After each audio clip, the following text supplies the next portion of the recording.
find somebody who's got a bit of front about them for the Labour Party to come on and actually have these kind of conversations with us. And I really, really, really appreciate you having that back and forth with me. Thank you very much. Tango Debonair is the Shadow Leader of the House of Commons and MP for Bristol West. What do you make of that, ladies and gentlemen? GBNews at gbnews.uk. Moving away now. The Bank of England earlier announced its latest interest rate decision, raising the base rate by 0.75%. Our economics and business editor will cut through the noise now. Liam Halligan is here.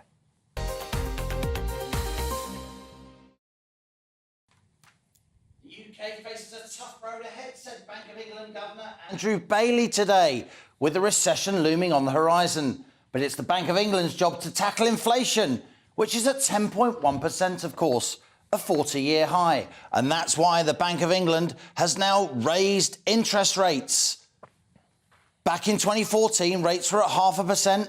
They fell when we voted to Brexit as the Bank of England panicked. And then during the pandemic, of course, rates were down at 0.1%. But since then, they've gone all the way up to 3% today, with a 0.75% rise, the fastest increase for a long time. What we've just seen is the 8th successive interest rate rise. And that 0.75% increase, that's the biggest rise since 1989. And the Bank of England's base interest rate is now at its highest level since 2008. Many households, of course, are struggling to pay for the essentials. But Andrew Bailey was at pains to point out that low, stable inflation is the bedrock of a stable economy, an economy in which hard-earned money keeps its value. He's stressing that while interest rate rises are painful, high inflation is even more painful. The governor went on to say that from where we stand now, we, that is the Monetary Policy Committee, those 9 economists, we think inflation will begin to fall back by the middle of 2023. That's a chink of good news. Interest rates could then peak at 5.25% in the second half of next year, said the governor. What does that mean then in sum? It means that according to the Bank of England, market expectations for where interest rates might peak are now too high. Interest rates could peak at a lower level than is currently expected, said the governor. And this could push down the cost of fixed-rate mortgages for those of us that are servicing their home loans. As Andrew Bailey said explicitly, rates on new fixed-rate mortgages should not need to rise as much as they have done recently. And that's good news for what we call mortgage affordability. Mortgage affordability is the share of your income that you're using to pay your mortgage. Now, you'll see there on that graphic, back in the late 1980s, we were spending on average 29–30% of our post-tax incomes on our mortgage. Back then, interest rates were 12–15% even. Interest rates now are much lower, with mortgage rates peaking up towards 6%, but because houses are so much more expensive and people are more indebted, we're getting back to those levels of mortgage affordability or unaffordability similar back in the late 80s, even though interest rates are much lower than they were back then. One aspect of this that is good news is that higher interest rates means there'll be more savings, interest on savings. That's really important for pensioners and others who live off their savings interests. The interest rate peak, also good news, could be lower than expected, 5.25% or 5.5% in the middle of next year, said the governor. But in sum, the UK does face a very challenging 2-year slump. Indeed, as Andrew Bailey said, a tough road ahead. So millions of us, of course, are dealing with spiralling prices, lower wages and now higher borrowing costs too. But there was a hint in what we heard today, a chink of light, that while the Bank of England is putting up rates now, sometime next year, it could be bringing them down again.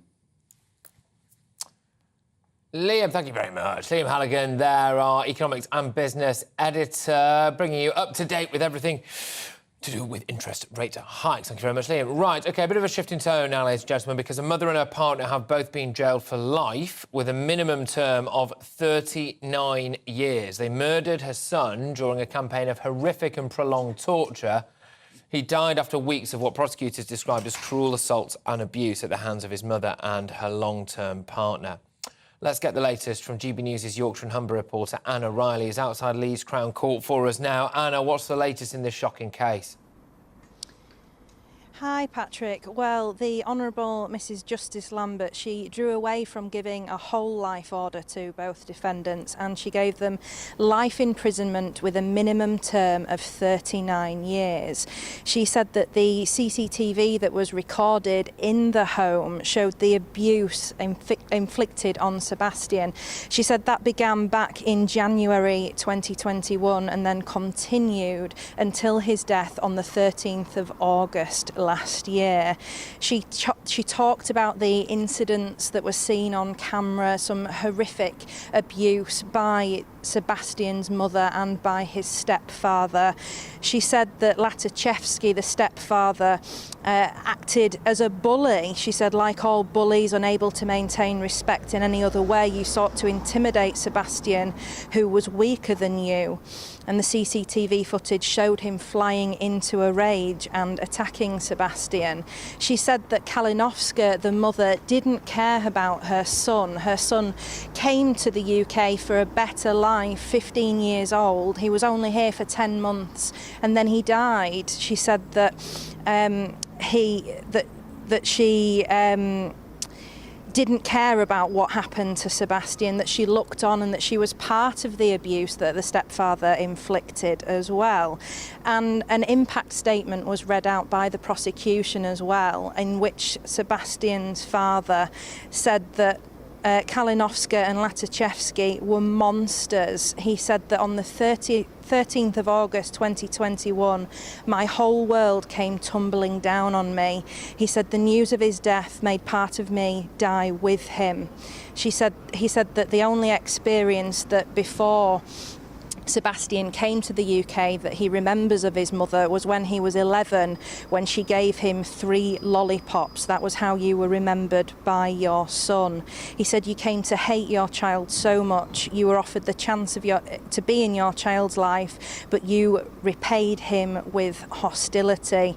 For you there will be no forgiveness, and I hope every time you close your eyes you see his face when he is in excruciating pain, and that this stays with you forever. Now, Kalinowska, the mother, she was seen crying in the dock after the sentence came down, and the stepfather was looking down. And even though the stepmother said that she'd expressed remorse, she didn't. She was only concerned about her cat and the whereabouts of her cat after she'd been put in prison, and had nothing to say about her son. Now, I spoke to the DCI in West Yorkshire who has been running this case after the sentence was handed out, and this is what he had to say. I think everything needs to be done to safeguard our children, and more will always need to be done to safeguard our children. We will be under no illusions about that. But I think these set of circumstances, again, not wanting to prejudice any future review, which certainly will be the case in this case, the opportunities for interventions were so limited because of the nature of the COVID restrictions that we were all under at that time. Sebastian literally went to school for a matter of weeks, and he was just starting to forge relationships and make friends and learn the language. Was doing particularly well at school as well. But those opportunities to get him away from his mother and away from his mother's partner was so few and far between that actually it was quite unique.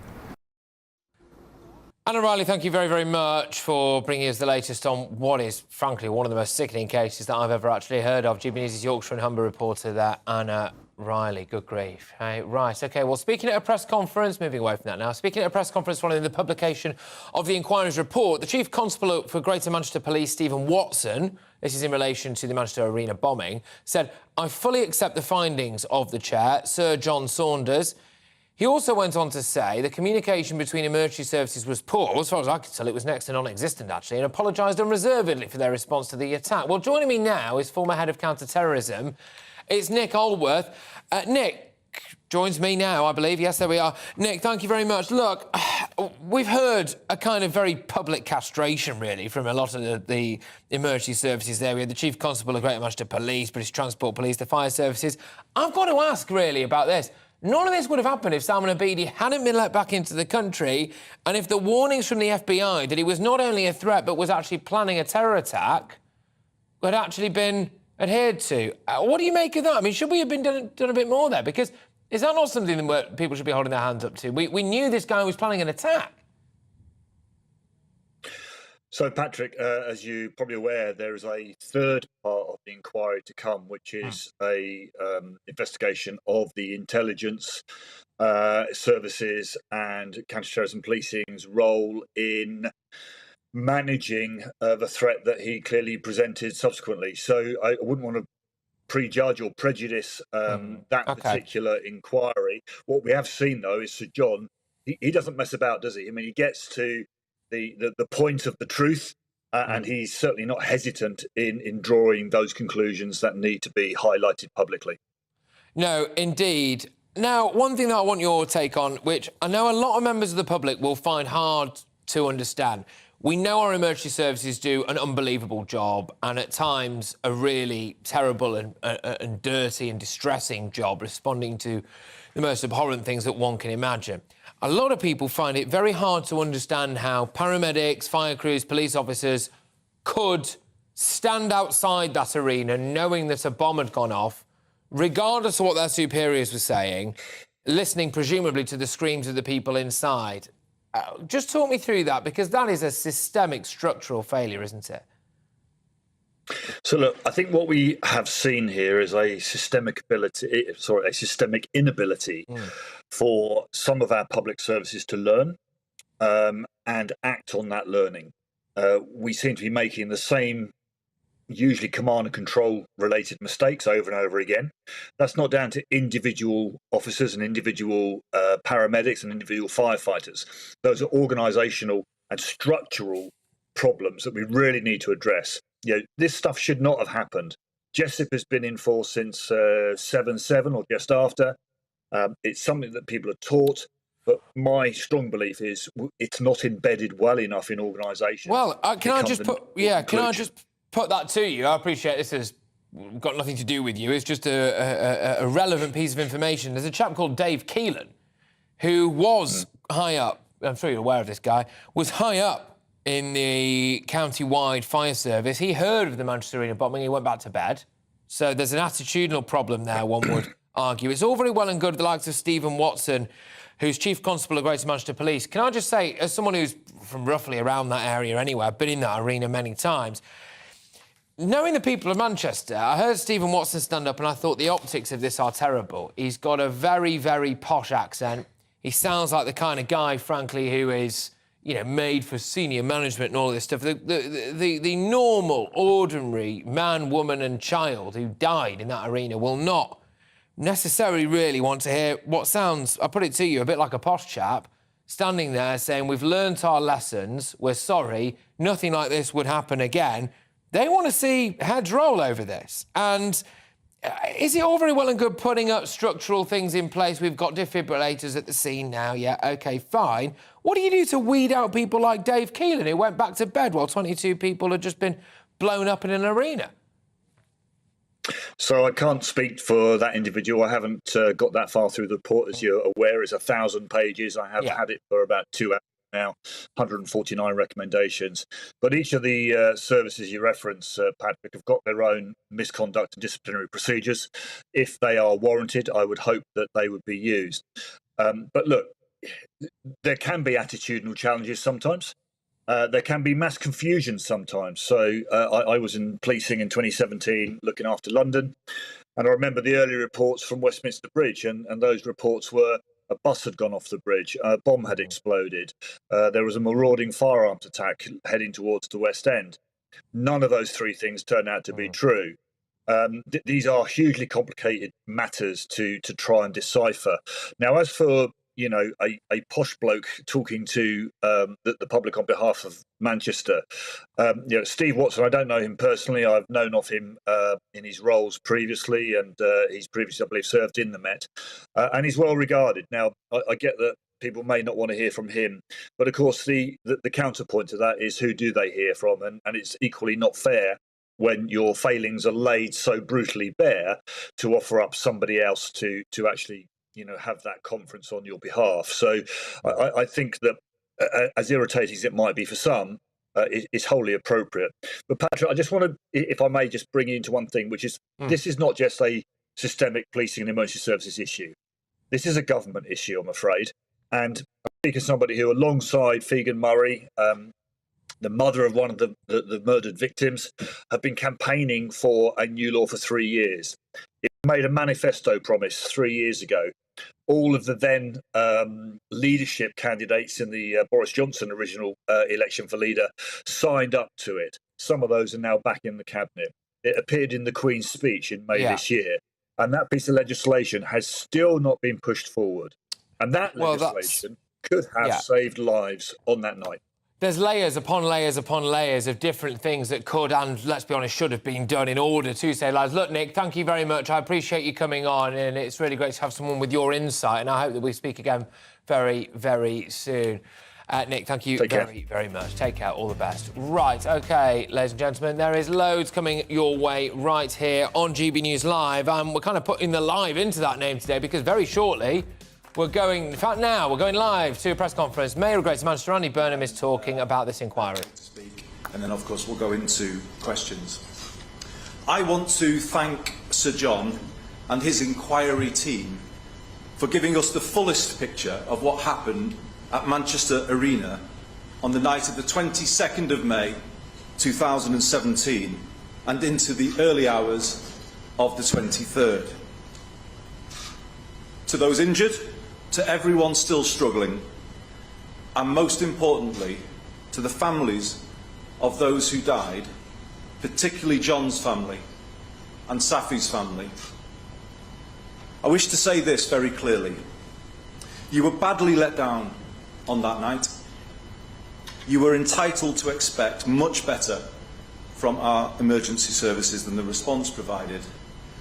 And as you have heard from them today, everyone here is truly sorry that did not happen. Of course, there were many people who did act courageously and selflessly in the moment, as Sir John said himself today.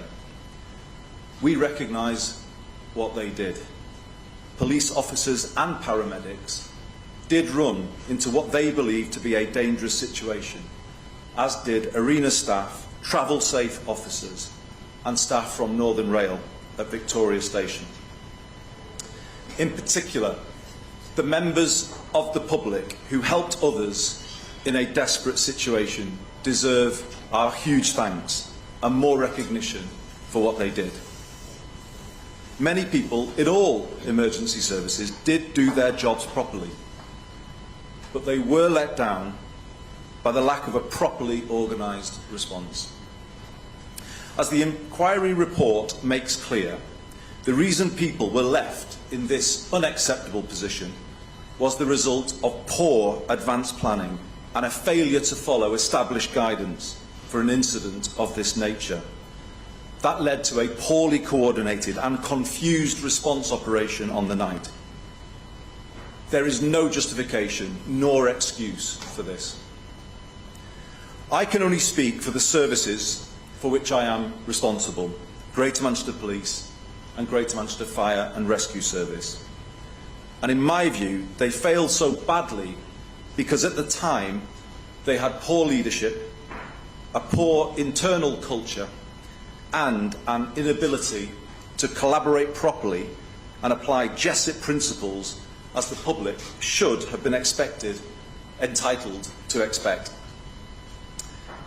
Back in 2017, it was particularly the failure of the fire service to respond on the night which exposed the fact that something was seriously amiss with the overall response.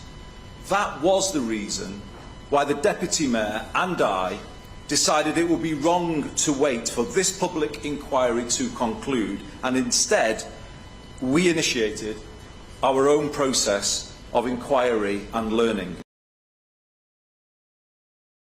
to undertake a non-statutory review so that we could begin to understand what had happened and make changes to our police service and our fire service at the earliest opportunity.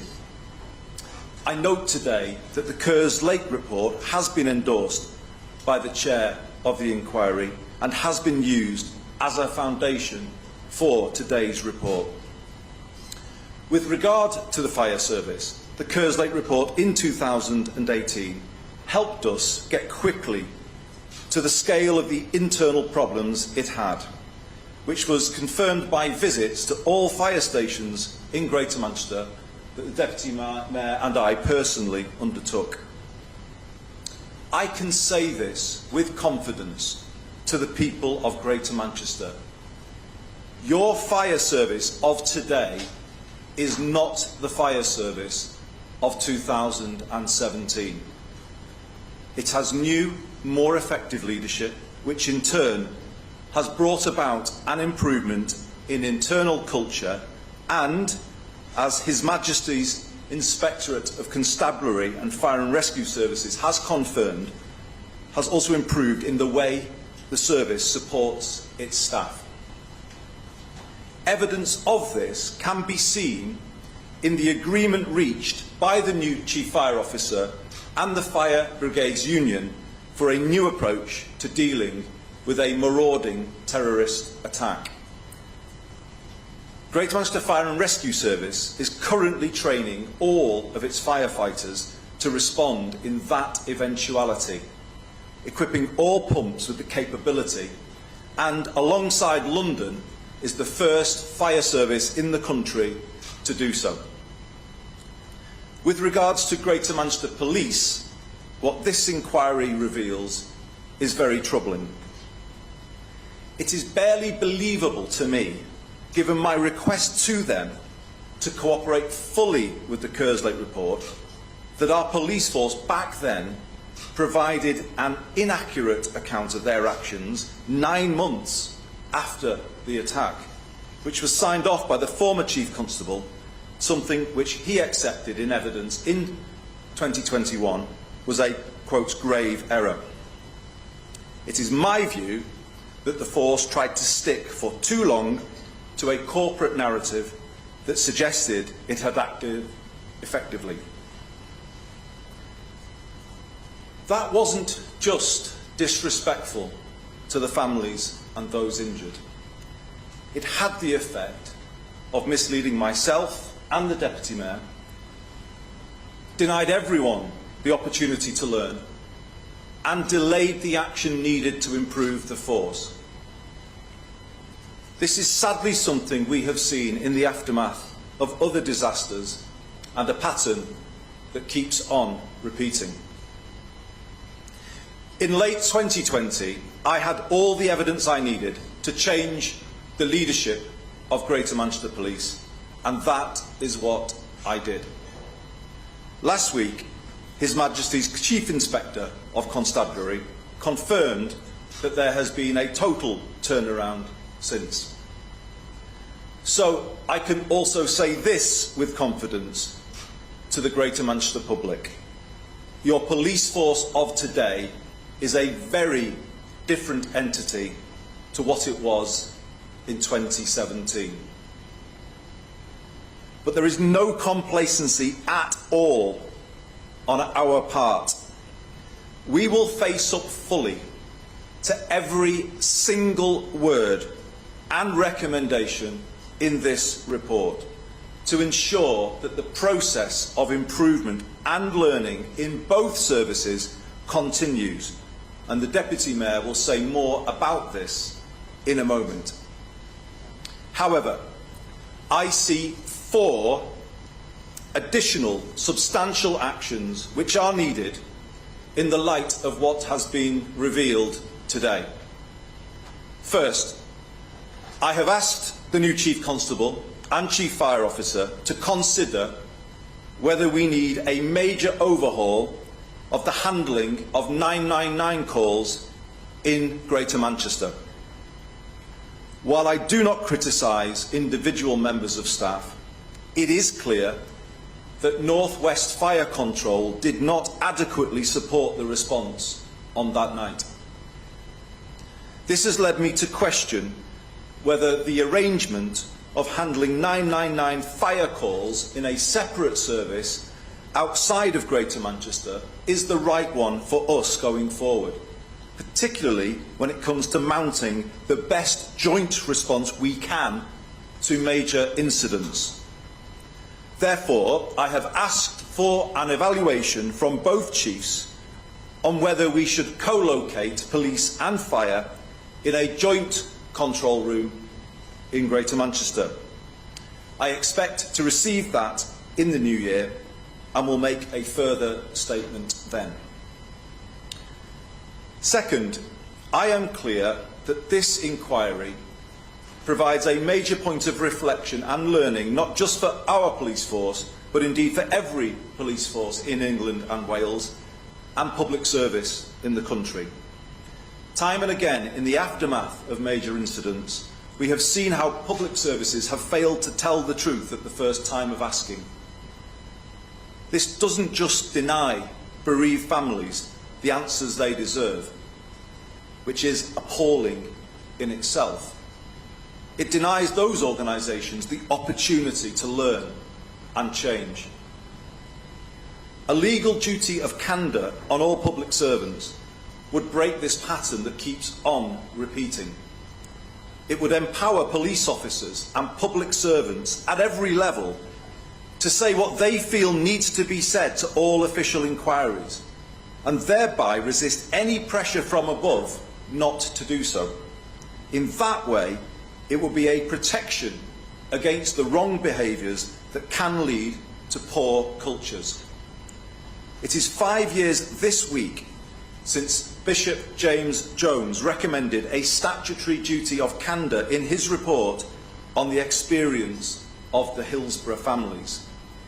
Given that a previous Prime Minister personally commissioned his review, I consider it disrespectful to her, to the Hillsborough families, to the Manchester Arena families and the Grenfell families, that review has lain on a Whitehall shelf for 5 full years without so much as a government response.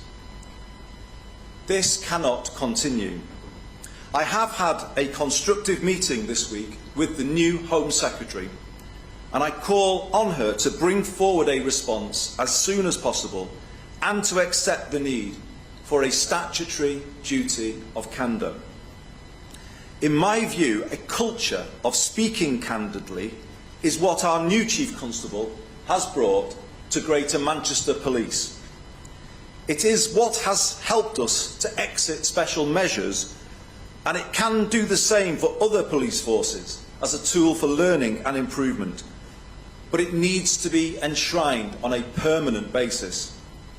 To help, if the government would like to trial its approach, I would like to offer Greater Manchester to the Home Secretary as a place where we would be willing to do that, working in partnership with the Home Office.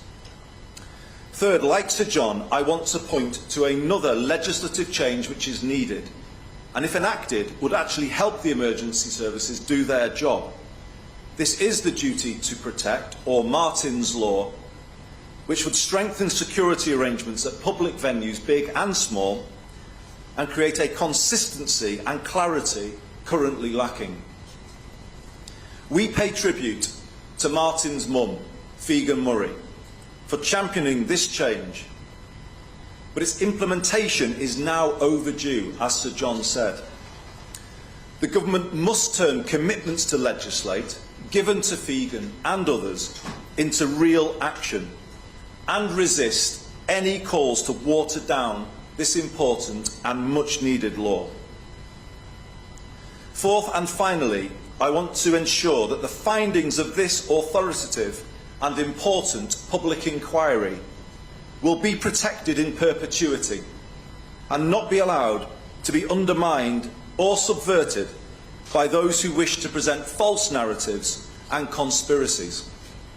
I find it utterly abhorrent that people injured in this atrocity and families bereaved have been harassed and trolled by those who seek to portray it as a hoax. I can barely believe that something like this is even happening in a country like ours.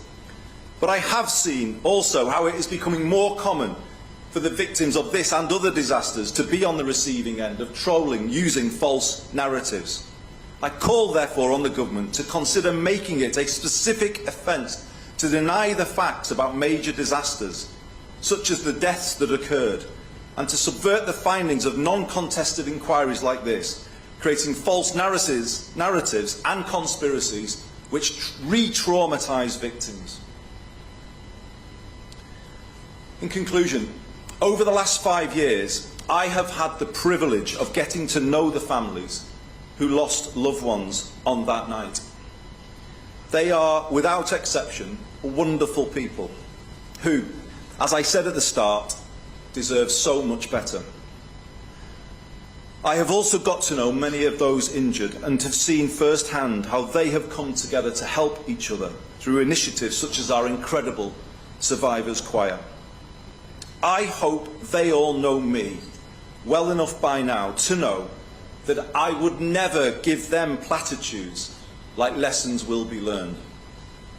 What I can instead say to them today is that major changes have already been made on the back of what happened, and more are to come. Thank you.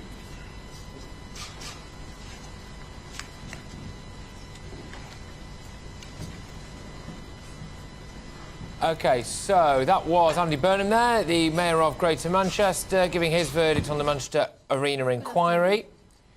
We are going to be just sticking with that for a little moment. I just want to let me know what you thought of all of that, really. Andy Burnham clearly saying that there was a rather damning verdict. Andy Burnham was speaking in response to those findings. The Mayor of Greater Manchester said many people, some emergency workers included, did all they could that night. He did claim, though, that poor advanced planning and a failure to follow established guidance for an incident of this nature led to a confused response on the night.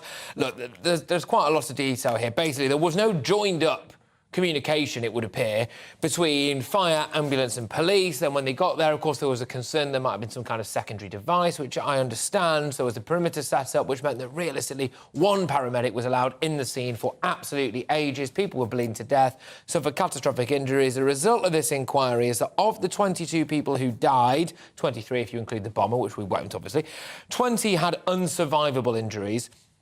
One chap was John Atkinson, they believe could have survived had there been a better, more effective, quicker medical response. I won't go into the exact nature of how that particular individual died, but devastating stuff. Senior officers, this is the report, said were wholly inadequate and totally ineffective and made no difference, which is pretty damning stuff, probably about as damning as it can possibly get. Those are the facts, according to this Manchester Arena inquiry, which broke whilst we were on air earlier. I'm going to go now to journalist and broadcaster Angela Epstein, who is from Manchester. Angela, thank you very, very much. One of the big things for me was how the community came together after that thing. I know the bee symbol, the Manchester worker bee symbol was, really kind of shot to prominence in the wake of this. But the people of Manchester, and dare I say it as well, the United Kingdom, because if this is highlighted inadequacies at a structural level in Greater Manchester, you can bet your bottom dollar this is happening right across the UK, will be absolutely fizzing when they look at the fact that there was no line of communication, really, between the three major emergency services. People were bleeding to death, one of them a child, a very young child, whilst emergency services and their leaders, one of them heard about this and went back to bed, and others just stood around and didn't seem to do too much. It's terrible stuff. Well, good afternoon. Thanks for having me on. I mean, just to put it into context, as you rightly say, I was born in Manchester. I live in Manchester.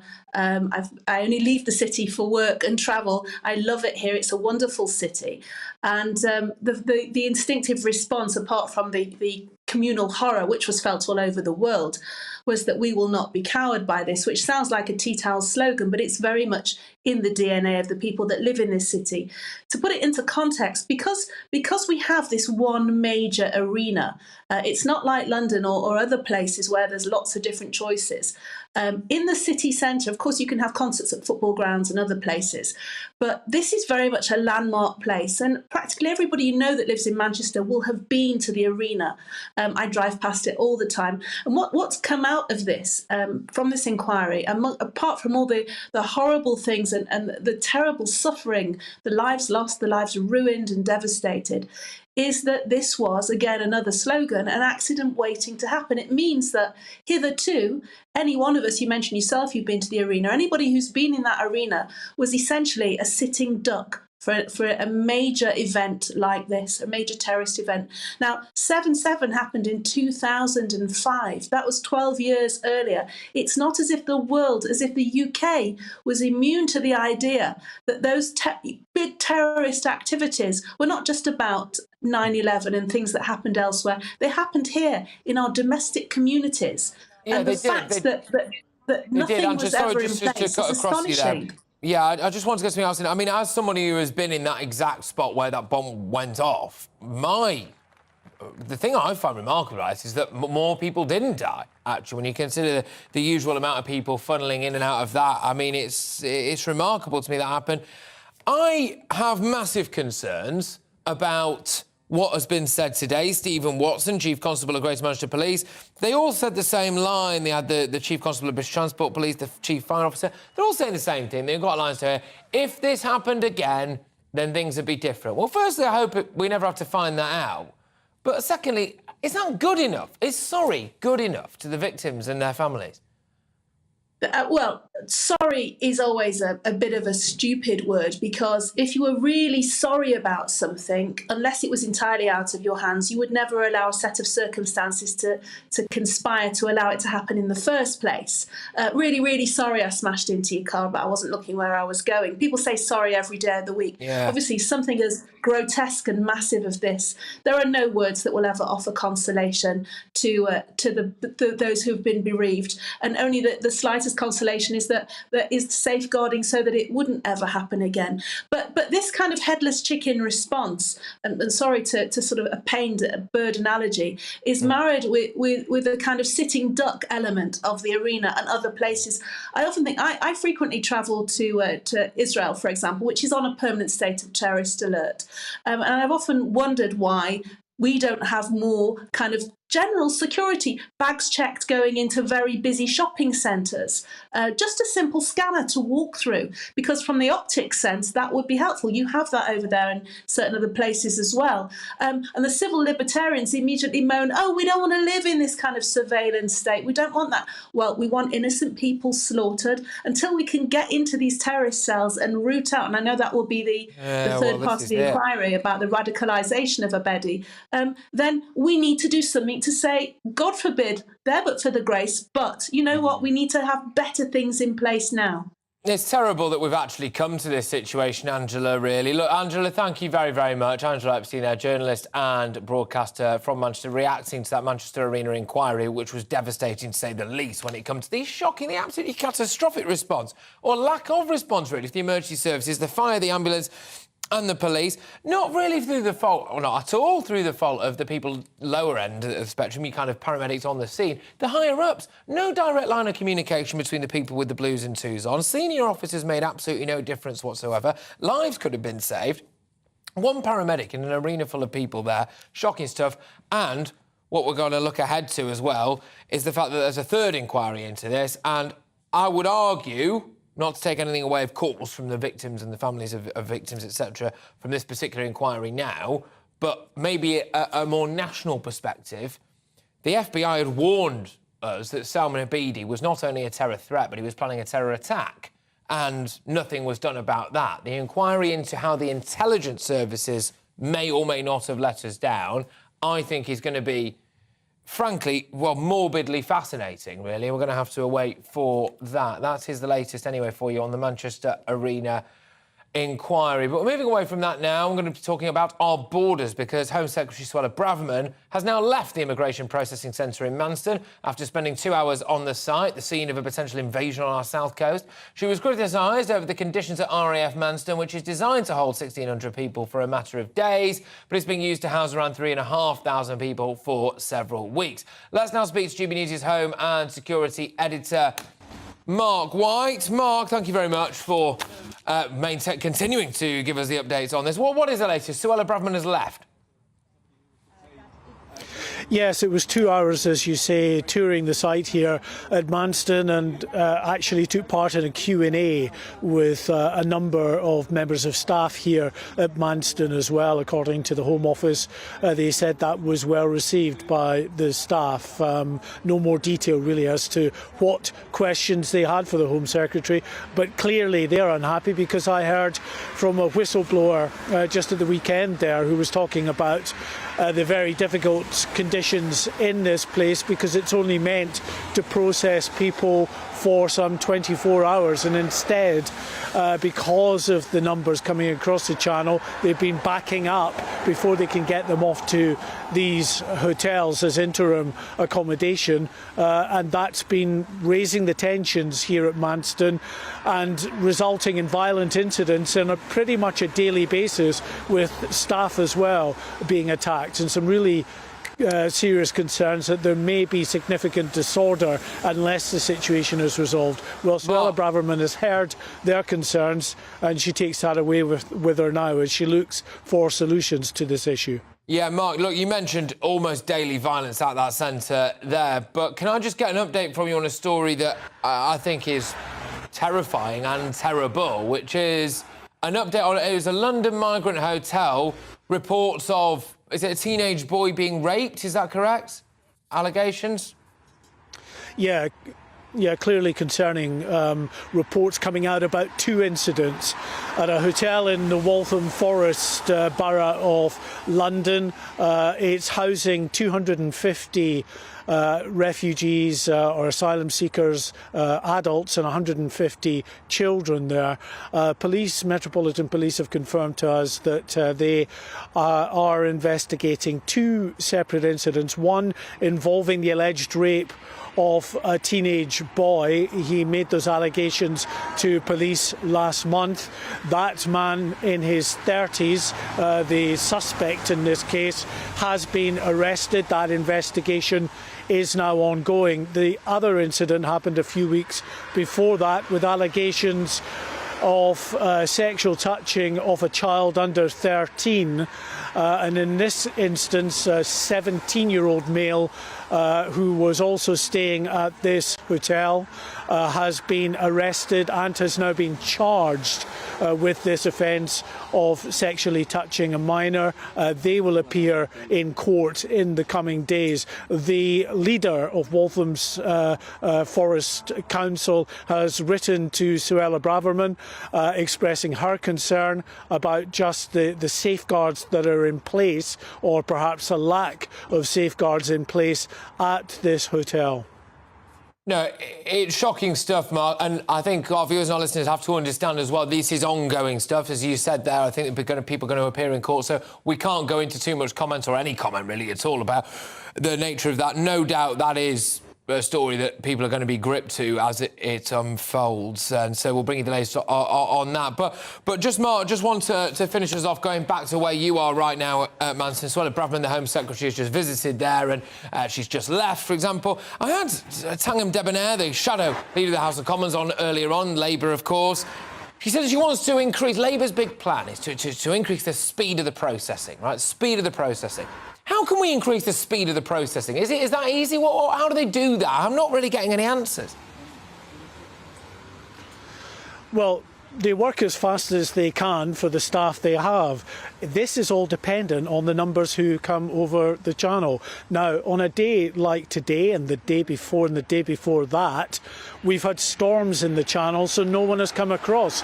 So, of course, they can then get through the numbers that are here, get them processed. We saw 2 coach loads leaving about an hour and a half ago, full.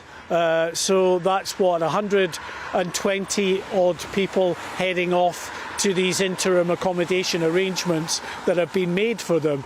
But if you're dealing with a day when more than 1,000 people cross the channel, trying to deal with them and process them in 24 hours with the staff that you've got is going to be next to impossible, unless Labour's plan, of course, is to hire many, many more members of staff, which then has an added very significant cost on top of what is a very significant cost. £7 million a day, for instance, is the cost just in housing these people in hotels up and down the country. £150 a head is the average, according to the Immigration Minister, Robert Jenrick.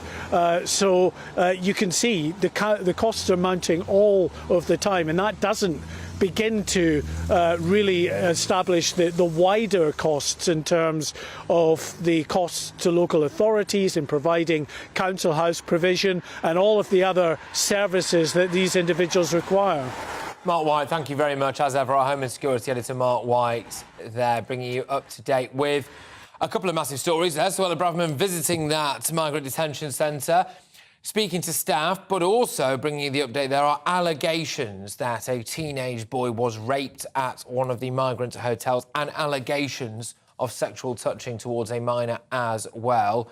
Shocking stuff. Some would say some of those allegations are all too predictable. Coming up next, the government is expected to carry out a wholesale refresh of the UK's counter-terrorism strategy, not before time, to protect its citizens from new emerging and persistent threats. The update will take into account a series of these important reviews, including findings from today's Manchester inquiry. Basically, I wanted to find out where our terror threat is really coming from. We keep hearing, don't we, oh, it's the rise, the far right is the fastest growing terror threat, the far right is the fastest growing terror threat. Yeah, OK, but what's actually responsible for the loss of more life in this country? Is it actually the Islamist terror threat? We'll go stuck into that after the latest headlines.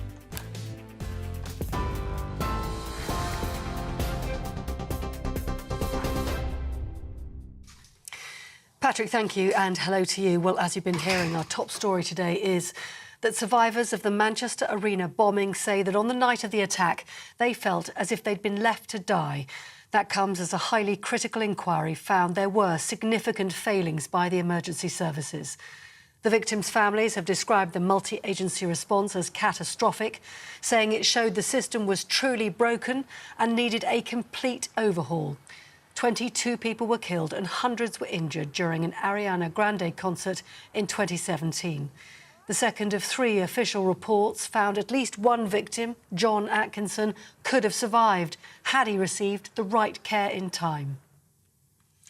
In other news today, the Bank of England has warned the UK will travel a tough road ahead as it raised the interest rate to tackle in soaring inflation. The base rate is being raised by 0.75 percentage points to 3%. That's the single biggest increase in more than 3 decades. The Chancellor says the government's priority is to restore stability, sort out public finances and get debt falling. But Jeremy Hunt admitted there were no easy options. The Bank of England has warned the country is on course for its longest recession since the 1920s, with its governor, Andrew Bailey, saying the bank had to act. The Home Secretary, Suella Braverman, has visited the Manston Migrant Processing Centre in Kent as she came under increasing pressure over her handling of the crisis. It follows this morning's visit to another Kent immigration facility in Dover. The government's facing potential legal action now over conditions at Manston. And a mother and her partner have been sentenced to life for the murder of her 15-year-old son in Huddersfield in August last year. Sebastian Kalinowski died from untreated complications following weeks of abuse. Agnieszka Kalinowska and Andres Latowski will serve a minimum of 39 years. You're up to date on TV, online and DAB+ radio. This is GB News. Don't go anywhere. Patrick's back in just a moment.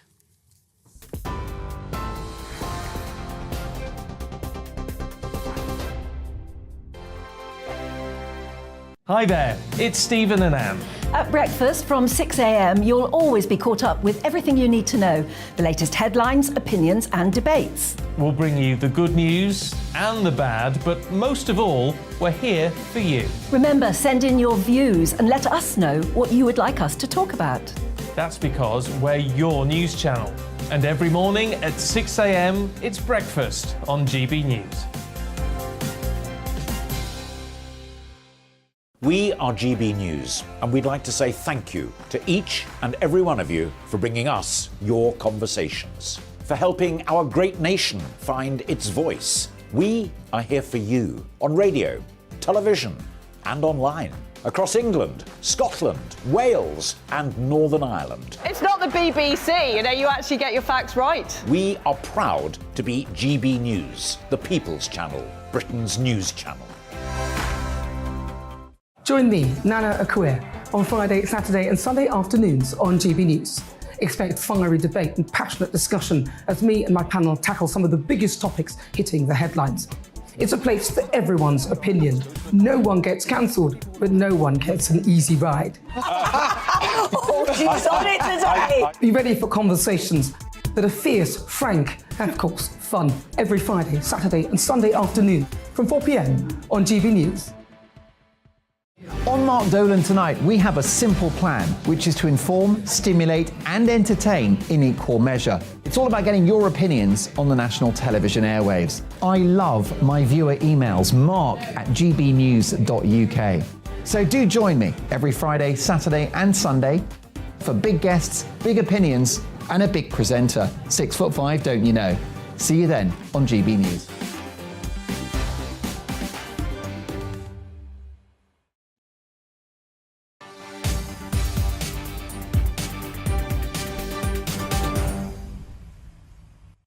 Welcome back, everybody. Now, a mother and her partner have been sentenced to life in prison for murdering a 15-year-old schoolboy in August last year. He suffered from organ failure as a result of sepsis after repeated violent beatings. Yeah, so it's Agnieszka Kalinowska and Andrzej Lataszewski were found guilty after a jury saw footage from CCTV that had been installed in their home to spy on the boy. Our Yorkshire reporter Anna Riley has more. 15-year-old Sebastian Kalinowska tragically died last year after suffering a campaign of abuse at the hands of his torturing mother Agnieszka Kalinowska and stepfather Andrzej Lataszewski. The Polish schoolboy had only been in the UK for a short time before his death and was described as a model pupil who was fast learning English and making friends at school. But at home, Sebastian was subjected to untold horrors that were recorded on camera, punishments for which Kalinowska and Lataszewski claimed were for misbehaviour. In the family home in Huddersfield, Sebastian was repeatedly kicked, punched and stamped on by his bodybuilder stepfather. He was beaten with a bed slat, whipped with an extension cable and stabbed with a needle. Sebastian was also force-fed food and drink and made to carry out extreme exercise, as well as being subjected to the most derogatory and inhuman verbal abuse by the people who were meant to care for him the most. Emergency services were called to his home on the 13th of August last year after Sebastian had been unconscious for around 2.5 hours.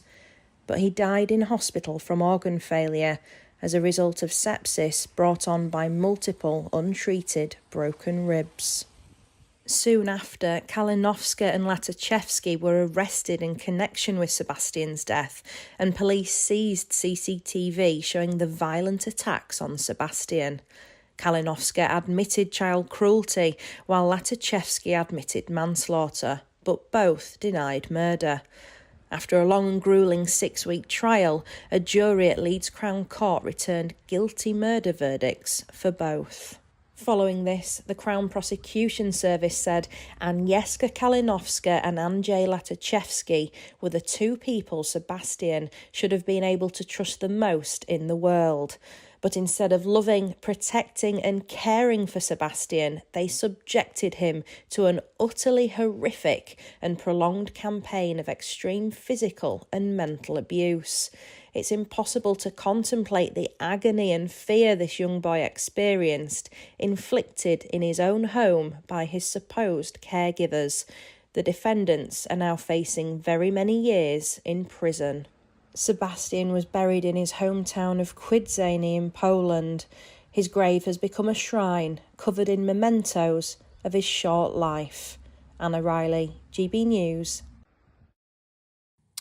Well, there we go. That was Anna Riley there, bringing us the latest update on what was, frankly, a very, very, very disturbing case, wasn't it? Well, we're just moving away from that now. The government is expected to carry out a complete refresh on its counter-terrorism strategy to protect citizens from new, emerging and persistent threats. So, in the UK, there's been a shift towards self-initiated terrorists operating independently from organised groups. Lone wolf attack. So this update will take into account a series of important reviews. It includes things like findings from today's review into the Manchester Arena inquiry. And ladies and gentlemen, I want to know a bit about you here and what you think about all of this stuff, because, you know, the thing is, I keep hearing now the fastest growing terror threat to the UK is the far right. And look, it's disgraceful, of course. Any kind of terrorism is absolutely disgraceful. I can understand, in a sense, why. I'm not justifying anything. I can understand why the fastest growing threat is from the far right. If people keep feeling as though their politicians are not doing enough to, you know, control borders, etc., their own national security, for example, then that obviously is something where people might wrongly feel the need to take proceedings into their own hands. But I'm sorry, surely the biggest threat and the greatest threat is actually what we're seeing from the Islamist elements of it. I've just been reporting, frankly, all day. We had to take press conference after press conference after press conference from people discussing the Manchester Arena bombing, another kind of lone wolf-ish, anyway, Islamist terror attack. We're going to come back to that, so we're going to come back to that very, very shortly. But first, a Cambridge professor who defied student censors has said that attendees should sign a waiver agreeing that they will be exposed to material that they find disturbing and shocking. So he also advised that universities be places of rigorous academic debate. The professor was also forced to smuggle pupils into a talk by Helen Joyce, the gender-critical author and journalist, because of opposition from trans activists. It's all getting a little bit much. There's no such thing as free speech. We are breeding a generation of woke weaklings. Joining me now live is Arif Ahmed, who's a professor of philosophy at Cambridge University. Thank you very much, Arif. Great to have you on the show. I mean, is Cambridge University one of these kind of bastions of wokedom that is curtailing free speech and breeding weaklings? Well, I think that may be taken a bit too strongly. I think the problem is not so much with the students, actually, as it is with some of the senior leadership at universities, where I think students have always protested things, but it didn't always be the case that they would just give in to these protests. And I think it's the job of the senior leadership at university to stand up to protests and let legal speech take place on any subject that's of intellectual interest to anyone. So it's the academics who are too soft? I would say more so. I think really students have always protested, and I think there's always been issues around who can speak and who can't. But I think it's our job as academics really to make sure that students are exposed to a wide variety of views, particularly, I think, to those that they find offensive and shocking and disturbing, because those are the ones that are really going to make you think carefully for yourself about the most meaningful aspects of your own life. Is it the fact that a lot of maybe academics or higher-ups at the university are just too afraid of Twitter? You know, you end up with a few people there going, oh, this university allowed someone to come in who thinks that men are men and women are women, and all of a sudden the university as a whole is transphobic. So instead they ban it. It's hard for me to know exactly where it comes from. It probably comes from various different things at different places. So there's an issue about Twitter, as you say. There's maybe an issue about the fact that universities charge fees, so they're more commercial enterprises now. There might be the fact that students perhaps feel more entitled when they're there. But I think there's also an issue about the growth in HR departments and the growth in a kind of concern about equality and diversity and inclusion, which can be good, but can also be misinterpreted as being in conflict with free speech. But of course it isn't. And if there is a conflict, free speech should take priority, because free speech is the highest value of a university. I find it absolutely fascinating, because there seems to me to be a few different camps of people here. There are your kind of genuine, passionate believers and people who actually really believe in their cause, so whether it's trans issues or whatever. Fair enough, OK. There are also a lot of people, and this comes down to another thing, to do with things like immigration as well, where they maybe do just have a certain view, but they're far too afraid to ever say it. They certainly would never say it at a dinner party. They almost self-regulate. A lot of people will never admit to voting Brexit, for example, or will tell their friends they vote Lib Dem, and actually they always go in and tick the blue box, as it were, at the ballot. And there's a lot of this self-censorship that's taking place right now. Well, why do you think that is? Well, I think it's definitely grown, and part of it is because, certainly in places like universities, there's an environment where people obviously do want to fit in, and the prevailing opinions in places like universities are often very different from those of the rest of the country. So if you look at Brexit, for instance, the ways people voted on Brexit, at universities like here in Oxford, it was very different from the way they voted in the rest of the country. Part of it also, I think, is that there's an increasing moralization in our society, so that if you disagree with someone on some important political issue, for instance, then that makes you a bad person. And I think we've lost sight of the really important idea that you can have well-intentioned, rational, well-informed people who just differ fundamentally on what they think matters and what their ends are. And when we get back to that realization, then we'll be able to go back to having, I would hope, civil discussions about really important things where we fundamentally disagree. Yeah, I'm absolutely terrified of having kids for a variety of different reasons, which may shock you. But one of the reasons is that I think I'm going to end up catastrophically falling out with their school, quite possibly at primary school level, because the idea, you mentioned the word entitled there, I suspect that maybe kids are, but I think this stems with things like not having winners and losers in sports day. We all know that, you know, Speedy Gonzalez won and Fat Timmy lost the 100 metres race. We all know that. We were there. We saw it, right? We could see it with our own eyes, but no, they all get the same medal. And then you think you breed it out, you don't want to offend these children. They've all got to be mollycoddled. They've all got to have their ideas pandered to. And then shock horror, they get to university. And look, for example, I might not agree with a particular speaker, someone with extreme far right or extreme far left ideology, whatever, anyone on the extremes. I might not agree with that, but I think they have a right to stand up and be debated and have their views discussed and either torn to shreds or maybe change minds, OK? I don't see any problem with that, but a lot of children now or young adults don't seem to be able to tolerate that. And is that a flaw that's happening very early on in their development? Are they mollycoddled too much?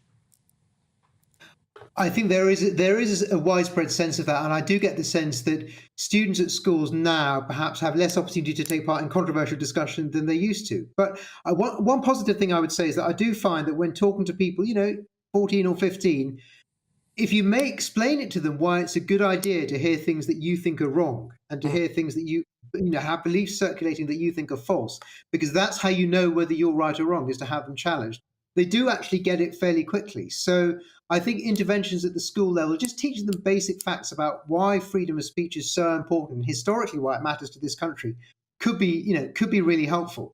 But I also think that, when they get to university, your expectations can be reset to a certain extent. So I think being told when you get to university that, look, you're a grown-up now, you will hear things that are offensive and disturbing, and you have to get used to it if you want to stay on the course. I think that's something that could be usefully emphasised when people start their university courses as well.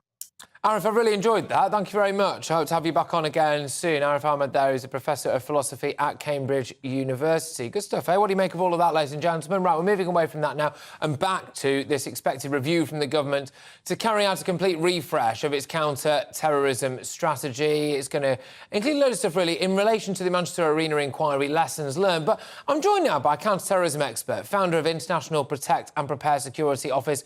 It's Chris Phillips. Chris, thank you very much. Great to have you on the show.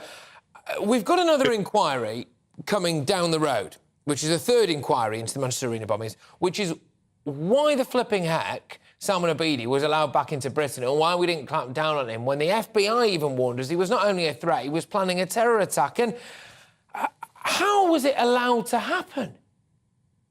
Well, I think the police and security services do suffer with the legislation that's in place at the moment. And as we've discussed before, Patrick, there are so many people of serious concern in the UK that it's very difficult for police and security services to keep everyone under some kind of surveillance. The simple fact is that we've got a lot of countries, religious terrorism groups who want to do us harm, and the resources aren't really there to do that, to look after them all. Chris, I want to talk to you about exactly what you've just mentioned about the multitude of different people who want to do us harm.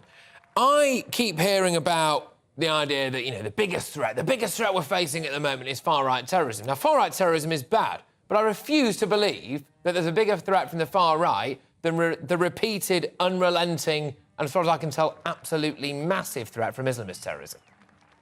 And I think you'd be right. There's certainly a growing threat from the right. And that's often, you'll find that often where there's a threat from elsewhere, where people seem to think that the only way that they can deal with something is by committing terror acts. And of course, when you see things, I mean, we saw an attack of some sort last week down in Dover. I mean, you could say that was in response to someone thinking, rightly or wrongly, that the government, the police weren't able to deal with this particular problem. And you will always have people, there's a lot of mad, bad and sad people in this country and across the world who are willing to commit terror for their own ends. But you're right to say that the Islamic terrorist issue is much greater than that of the far right at the moment. Got to ask you, Chris. You know, you live and breathe this counter-terror stuff. It must be an absolute nightmare for you and the people who work tirelessly around the clock to keep normal people safe. There will be an unimaginable number of terror attacks planned that people like me never hear about because they get nipped in the bud. Countless lives saved. We only hear about it when one gets through the net, all right?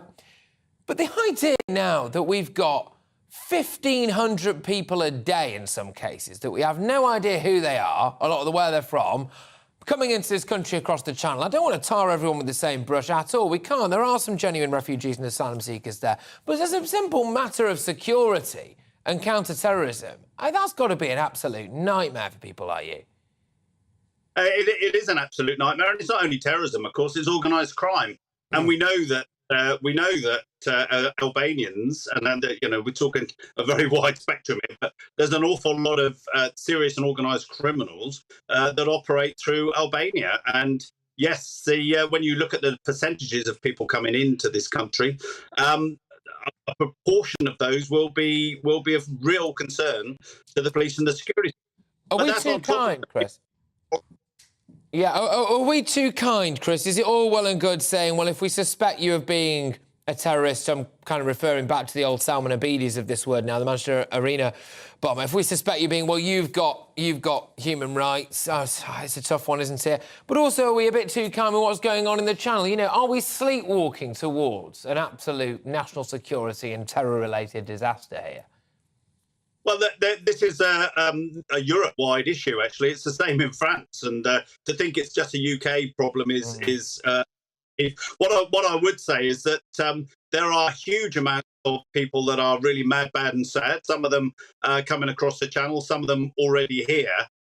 We do need to have a decent criminal justice system, a resourced criminal justice system that actually puts people away and keeps them away, by the way, if they commit terror acts or prepare terror. You know, we've got real blown proper terrorists being released back onto the streets, and that's a really dangerous thing to. My concern, just very, very quickly, Chris, sorry, very quickly on this one. My concern is that something happens where we have these people, some of these people in migrant hotels, for example, and then all of a sudden, I hope this doesn't happen, all of a sudden there is some kind of terror attack. And then you see the rise of a far right, or then you see the rise of, you know, public, well, even if it's just concerned citizens, actually, just that live nearby and don't fancy getting stabbed to death, they'll all end up being called far right anyway. But that is why it's so important to police our borders, surely, because then that stops this happening, potentially.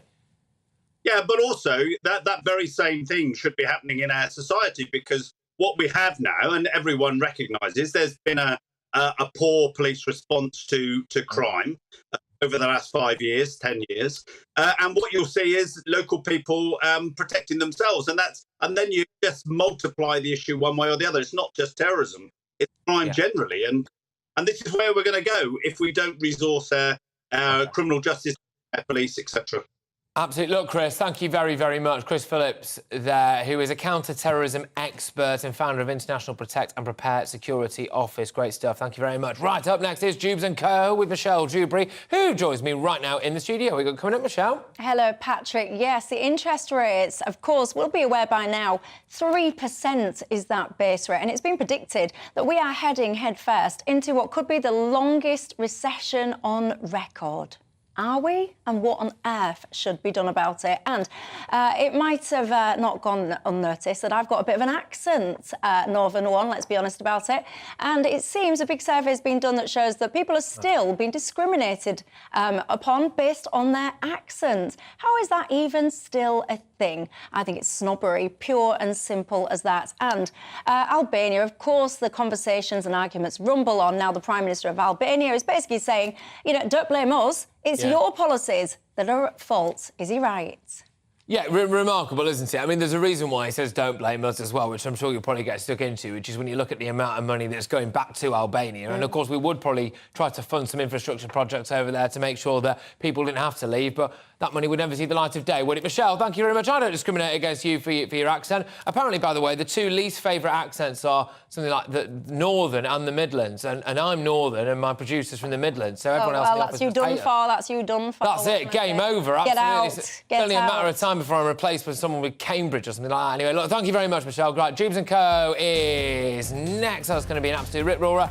It's been a bit heavy today, people. I understand that. That's been the news agenda. It's been terror, it's been borders, it's been inflation rates, it's been all sorts. So we have to do the news, though. But if you want a little bit of light relief, I will be back tomorrow night for Friday Night Feast, 7 until 9 p.m.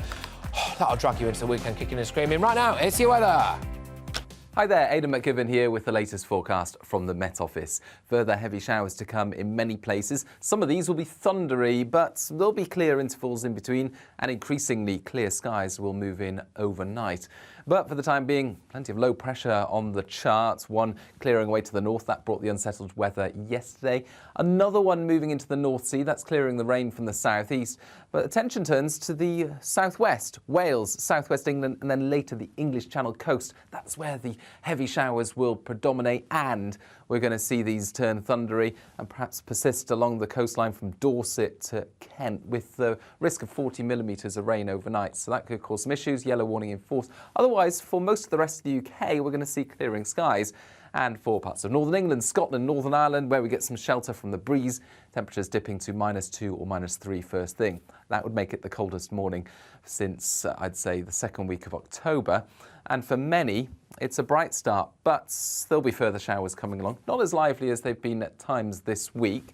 They're mostly going to affect northern and western Scotland, Northern Ireland, western parts of England and Wales. Otherwise, blue skies for many and temperatures at around average or just below. 13 or 14 in the south, 11 or 12 in the north. Into the evening, further showers come along for the western part of the UK at first, but otherwise clear spells and temperatures falling away ahead of the next weather system that's moving in. So perhaps a touch of frost first thing in the east, but in the west it's turning milder through the night as it turns wetter and increasingly windy. And that sets the scene for Saturday morning. A bright but chilly start in the east, a wet and breezy start in the west. Rain spreads east through the day and then it clears to showers. And so by Sunday, well, it's another changeable day with some rain lingering in the southeast, blustery showers elsewhere. Monday brings further spells of wind and rain.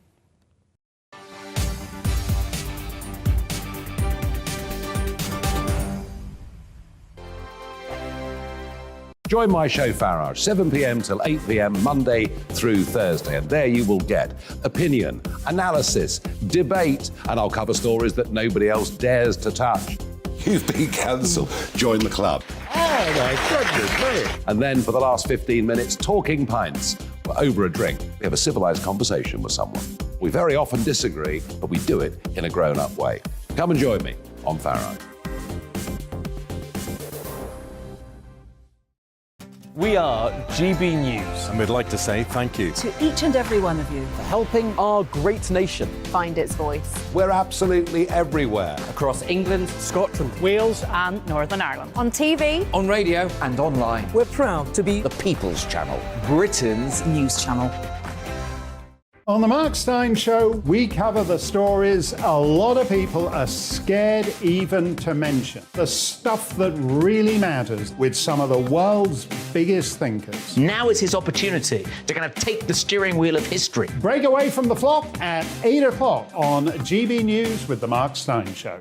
Every Saturday at 2 o'clock, join me, Darren Grimes, for Real Britain. I'm not afraid to give you a platform and say it how it is. Come on, make the case. Something like this is very, very important to people. And we're always up for a laugh on this show. God, honestly, you'd think there were no problems in the world. Real Britain, every Saturday on GB News.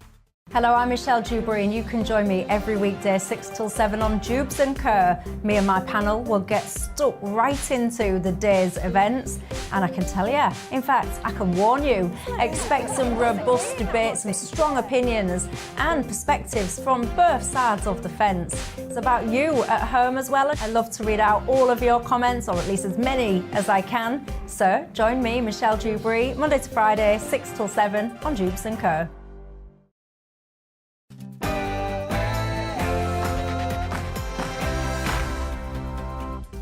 Well, hello there, it's 6 o'clock. I'm Michelle Dewberry, and this is Jubes & Co, the show where we'll get into some of the things that have got you talking. Well, now, of course, it's official.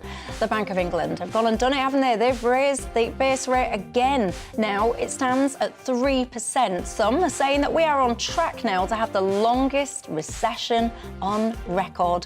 Are we? Goodness gracious me. By the way, are you lucky enough to have any savings? If you are, it's been quite a good day for you. Are you someone that sits there and welcomes these interest rate rises? Tell me your thoughts on that. And you probably have noticed that I've got a bit of an accent. Now, there's been a survey done that apparently if you indeed do have a northern accent, you will find yourself being discriminated against.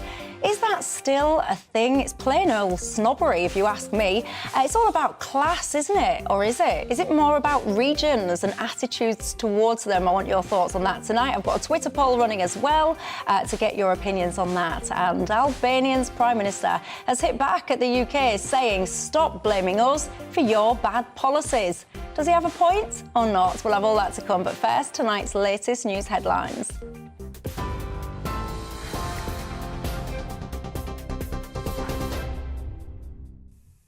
Michelle, thank you, and good evening to you. The top story today, survivors of the Manchester Arena bombing say that on the night of the attack, they felt that like they were left to die, as a highly critical inquiry found there were significant failings by the emergency services. The victims' families have described the multi-agency response as catastrophic, saying it showed the system was truly broken and needed a complete overhaul. 22 people were killed and hundreds were injured during an Ariana Grande concert in 2017.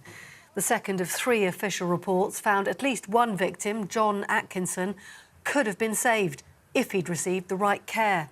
Solicitor Kim Harrison, who represented 11 families in the inquiry, says almost everything that could have gone wrong did go wrong. Every single emergency service needs to admit its mistakes honestly and commit without defensiveness or hesitation to implement Sir John's recommendations without delay. 12 years after 7/7, the same things went wrong again at Manchester Arena. The complete and utter failure of the government and the emergency services to learn those lessons and implement them on a national level is wholly unacceptable. This must never happen again. Well, at a news conference live on GB News just a short time ago, Greater Manchester Police Chief Constable Stephen Watson apologised unreservedly for the failings of the emergency services. Beyond the selflessness and professionalism of so many of our frontline staff, it is also clear that our coordination of the response to this atrocity was poor. We had failed to plan effectively, and the execution of that which was planned was simply not good enough. Our actions were substantially inadequate and fell short of what the public have every right to expect. And for this, I apologise unreservedly. And then at the same news conference earlier today, Greater Manchester Mayor Andy Burnham said the emergency services failed so badly because at the time they had poor leadership.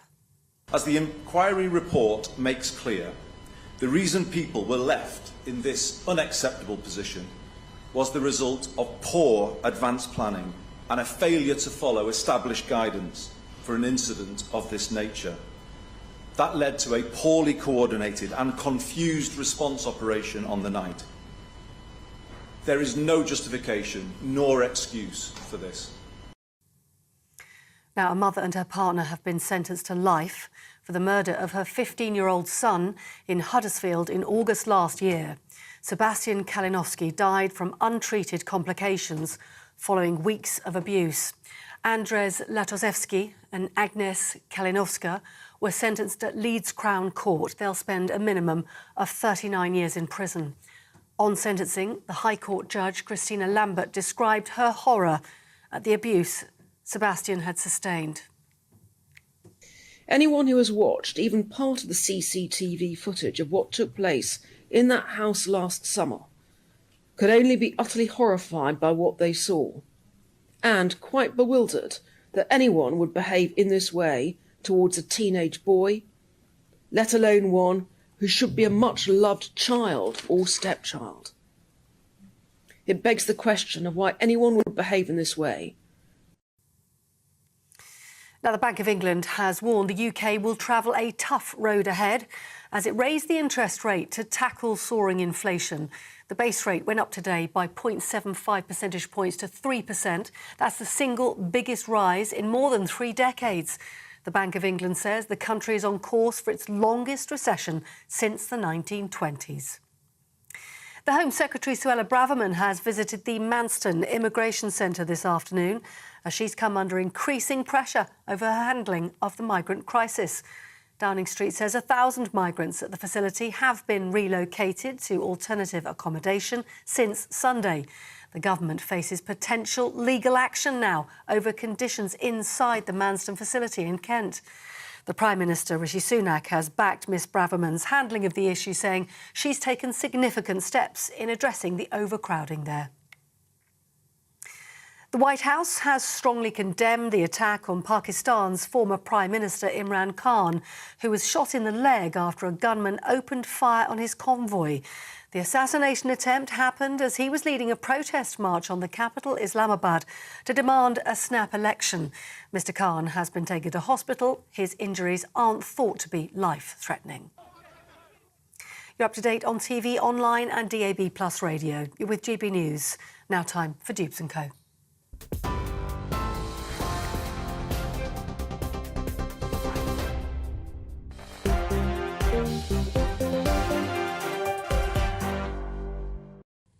Thanks for that, Polly. Well, I must admit, if you are watching, not listening, then I do apologise for my slightly puffy face this evening. I made the mistake of reading the details of that case that Polly has just been describing with that young Sebastian moments before I came on air, and I perhaps shouldn't have done, because anyone, quite frankly, I was going to say any mum, but anyone actually, when you look at the details of that case, you cannot fail but be moved. And I've lost count, actually, of how many stories like this have been covered since I started this job.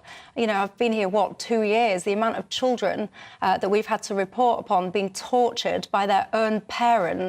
As I say, I've lost count. And in this country, you know, forgive me, indulge me my little rant, but I need to get it off my chest. In this country, people walk around calling their political opponents scum and words like that. Political opponents are not scum.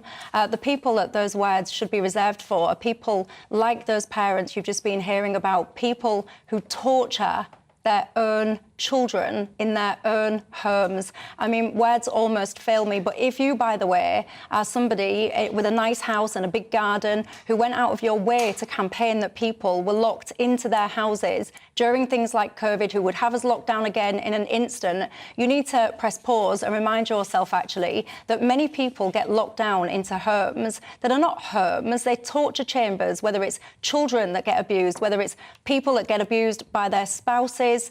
It sickens me, actually, and I found it deeply upsetting, deeply distressing, and I know I'll get in trouble for this, but actually I really hope that justice is served to those parents when they are in prison. I wanted to get that off my chest, forgive me. Right, I'm with you until 7 o'clock. Clive Peer in the House of Lords, and Kevin Craig, the Director of PLMR Communications Agency. And you know the drill. Oh, good evening. Good evening. Sorry, I'll just go straight into the audience there. You know the drill, don't you, on Dupes & Co? It's not just about us three here. It's about you at home as well, and I want all your thoughts on all the goings-on of the day today. I mean, I don't know what you make to that story, but it just appalls me. I can't bear. You know, we listen to these headlines, don't we? And people talking about torturing children, and then we just move on to the next thing. So I do wanted to get that off my chest. But I want all your thoughts tonight on my programme. We'll be discussing the Bank of England base rate now, 3%. Goodness gracious me. Are you a mortgage holder about to remortgage? Are you worried tonight? Or are you on the other side of the coin? You've got savings, lucky you, and you're finally going to start getting a return on them.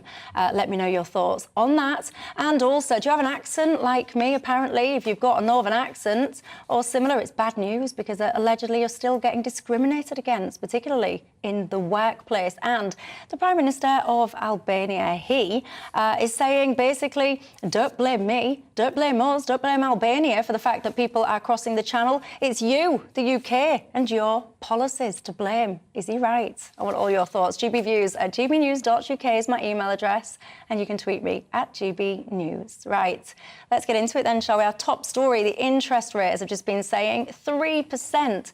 This, by the way, the biggest hike since 1989. Also, the Bank of England has forecast that we're on track for the longest recession ever. Goodness gracious. I mean, there'll be some people, Daniel, that'll be happy today because they might have some savings, lucky them. But for everyone else, particularly mortgage holders, etc., due for a new fixed rate, they'll be, well, terrified, panicked, I suspect, tonight. Where do you stand on it? Well, I think the rates are going to go higher. I think we've got two, I mean, the country has various problems, but we have two major economic problems that are separately related. One is sorting out the public finances, the government spending and taxing, and the Chancellor and everybody's focused on that. Whether you like what they're going to do or not, another question. We'll see on the 17th of November, but they're focused on that. And the other one is inflation. And inflation is to do with the Bank of England, and they haven't been sufficiently focused on it, and they're just getting round to doing something about it recently. Inflation is, in my view, the more important of the problems, because inflation is a real killer.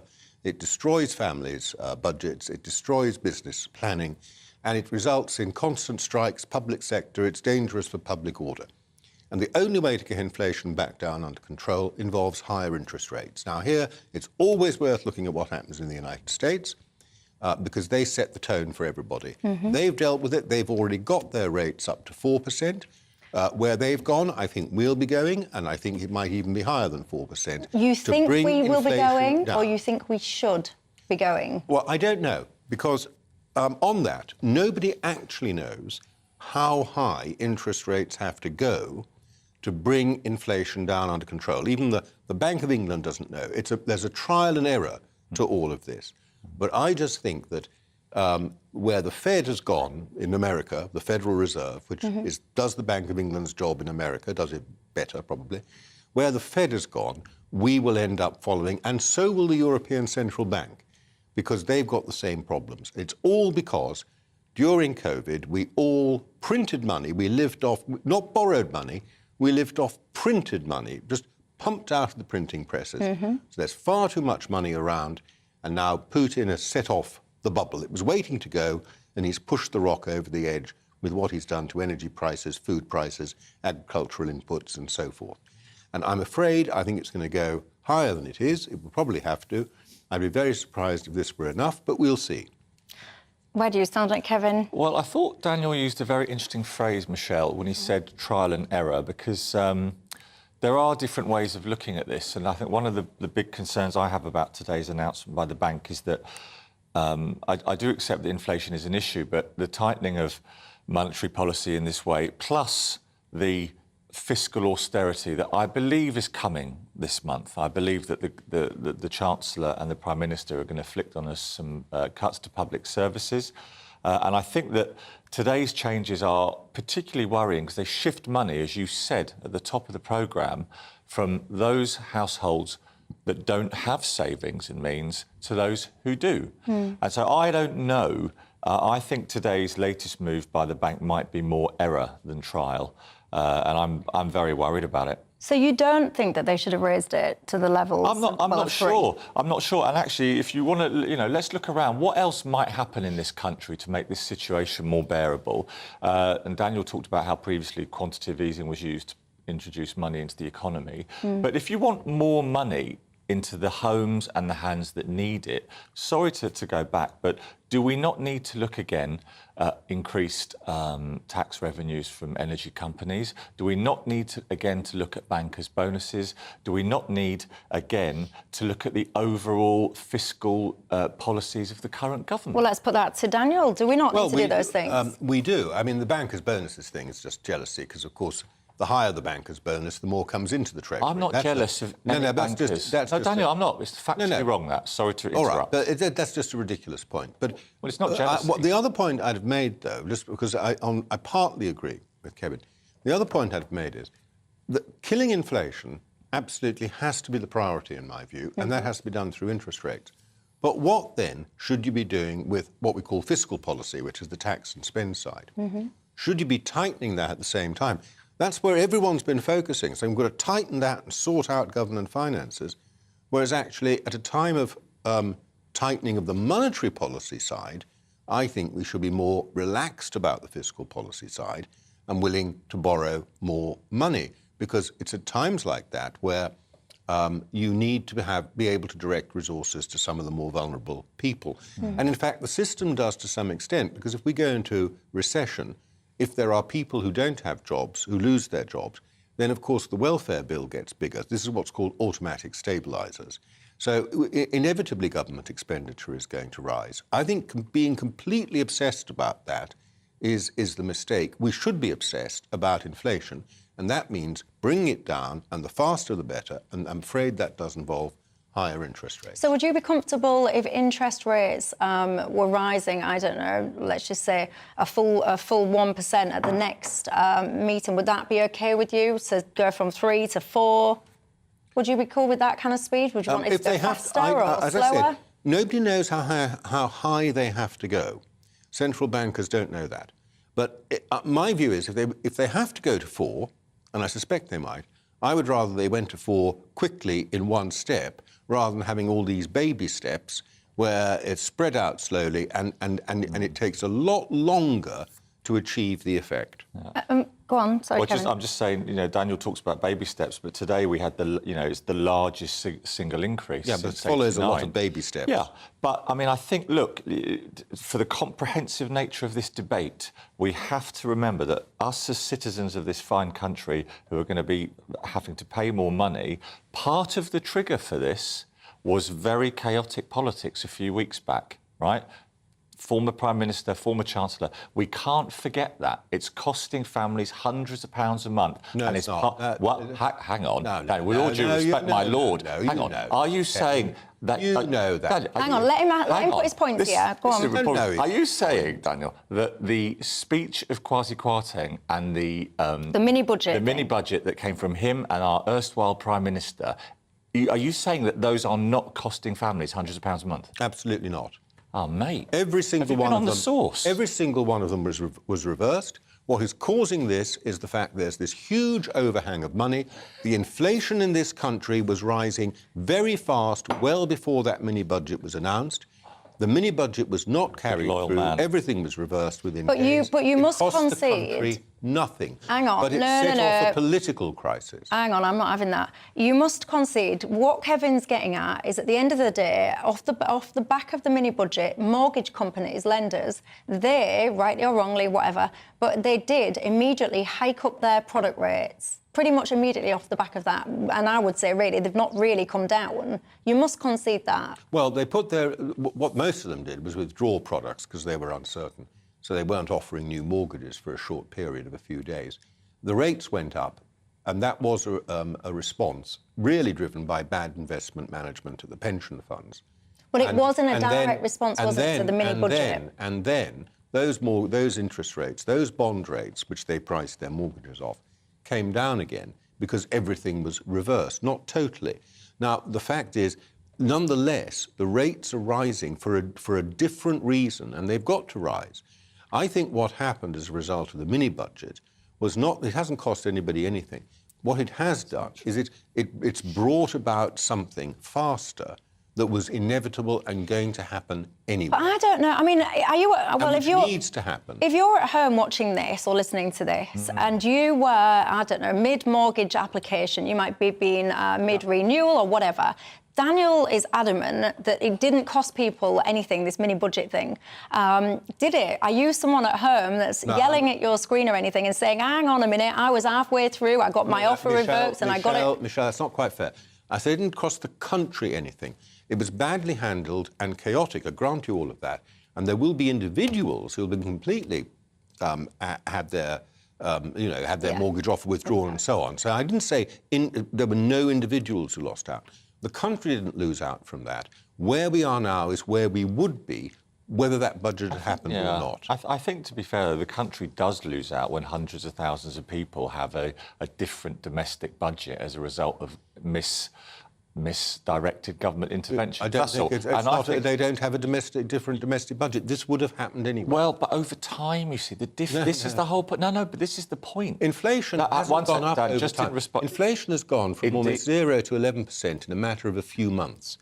We have been too slow to respond to it. We should have responded faster. Rate should have been higher faster. That would have kept inflation under control. That is a better point. But the fact is, mortgage rates rocketed really quickly, not allowing families and households the time you normally have in a more measured and managed fashion. That's the issue. And to go back to Michelle's starting question, I just think when we're looking today at this extraordinary action by the Bank of England, in the round, we are going through a period where life is more expensive, interest rates are higher, and one for us to disagree with down the pub is that I think a large part of that is directly linked to actions from the current administration. What would you say back to the point that Kevin was making a second ago? I mean, because we can talk about this November autumn budget, whatever the label for it is today. That's coming. So that's coming, and it's widely predicted that in there, basically, you're going to have tax rises for pretty much everyone, right? Have you got to the point where you're thinking, right, do you know what? Enough of the squeeze on the individual. Let's redirect attention to more of the squeeze on the corporation, whether it's your energy companies, whether it's your banks that are experiencing record profits in some cases. Are you at that point yet, or if at all, where you think it's corporates now, let's go for them? Well, if you believe the Bank of England, I don't, because I don't believe these models. As you've gathered, I've got really sceptical about models, and they've just got another model like other people. They're now saying we're going to go into a recession. So you can put your taxes up on corporate profits, but you're not going to have any corporate profits to tax. So, you know... Yes, you are. Yes, you are. You won't. You're not going to go to zero profits. You're going to see falling... a lot of businesses going out of business in a recession. That's what it means. And you will see falling profits. Now, there are a few... Let me just clarify what I mean. I'm not talking about standard corporation tax. I'm talking about Kevin's point of excessive profit windfall tax. That's what I'm talking about. Well, not standard most corporation. Most of the people making excessive profits out of the energy crisis are people in Russia and Dubai and the United States. Because we are not... highly debatable. We produce energy, as far as I'm aware, we produce energy in the North Sea. We tax that production in the North Sea now at 65%. You could tax it at 70% if you want. Probably won't make much difference, but it might deter investment in the future.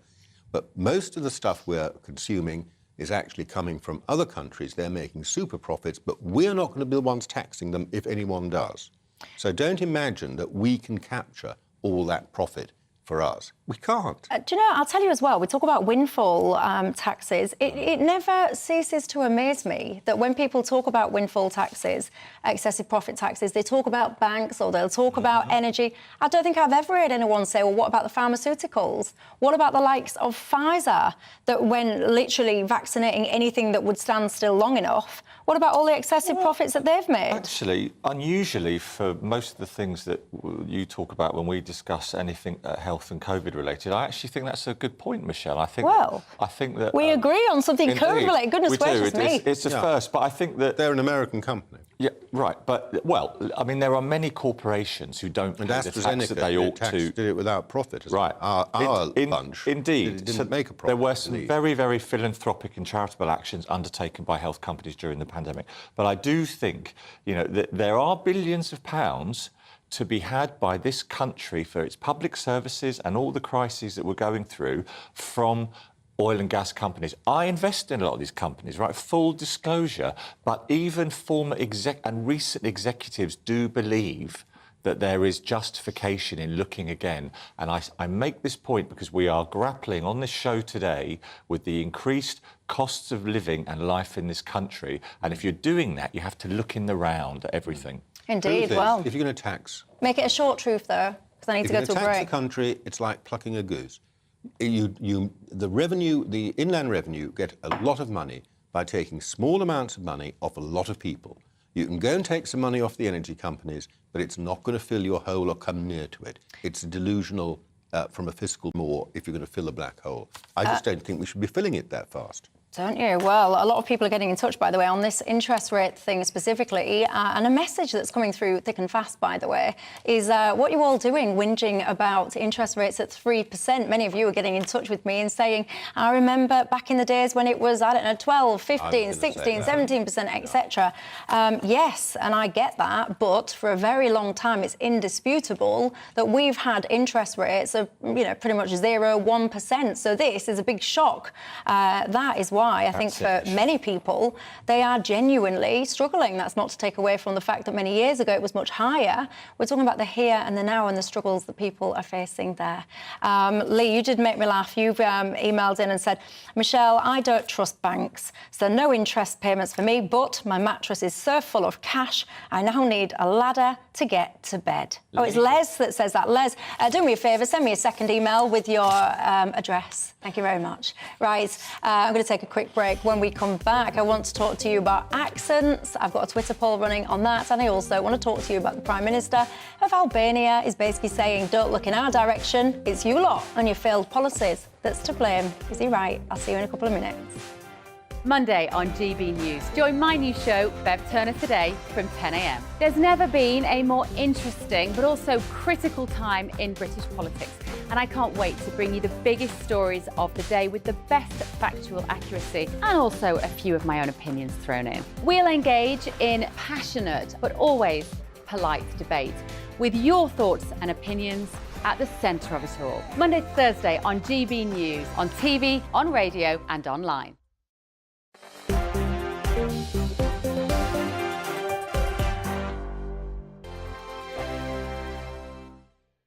We are GB News, and we'd like to say thank you to each and every one of you for bringing us your conversations, for helping our great nation find its voice. We are here for you on radio, television, and online, across England, Scotland, Wales, and Northern Ireland. It's not the BBC, you actually get your facts right. We are proud to be GB News, the People's Channel, Britain's news channel. I'm Dan Wootton. Join me Monday to Thursday from 9 to 11 for the feistiest and most fun news debate on TV, where free speech reigns. I'll bring you a sharp take on the day's biggest stories, bombshell newsmaker interviews, and A-list guests. And I guarantee you, no spin, no bias, no censorship, and no reason to go to bed. That's Dan Wootton Tonight, Monday to Thursdays from 9 on GB News.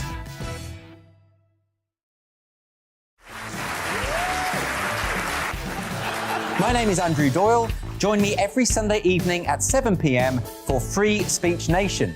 This is a show where we address current affairs and news stories of the week with the help of two wonderful comedian panellists. I brought in comics because I want to give it a lighter edge, and also they work for less. See you there.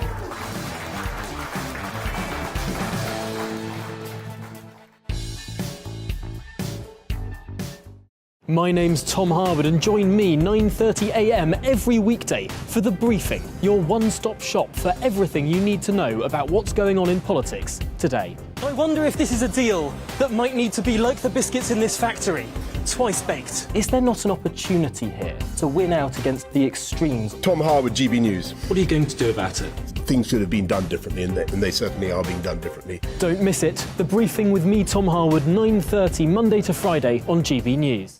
On Mark Dolan tonight, we have a simple plan, which is to inform, stimulate and entertain in equal measure. It's all about getting your opinions on the national television airwaves. I love my viewer emails, mark@gbnews.uk. So do join me every Friday, Saturday and Sunday for big guests, big opinions and a big presenter. 6'5", don't you know? See you then on GB News. Join me, Arlene Foster, for The Briefing on GB News. Every Friday at 3 p.m, I'll give you all the latest political news and analysis, and we'll have robust live debate. To make sure that you're caught up on all of the biggest issues of the day, we'll bring on experts in their field. I'll ask the questions that you'd like to ask. We're not afraid to tackle discussions from all perspectives, including yours. Don't forget, The Briefing with me, Arlene Foster, every Friday at 3 p.m. on GB News. We are GB News, right across the nation. You can get us on television, on radio, on digital. We're absolutely everywhere. Amazing! You see, amazing! You remind me of me in the European Parliament. But here's the most important bit. We are not part of the mainstream establishment. We think and speak just like you do. We are the People's Channel. Magnificent. That's really, really thoughtful. Come and join us on GB News, the People's News Channel.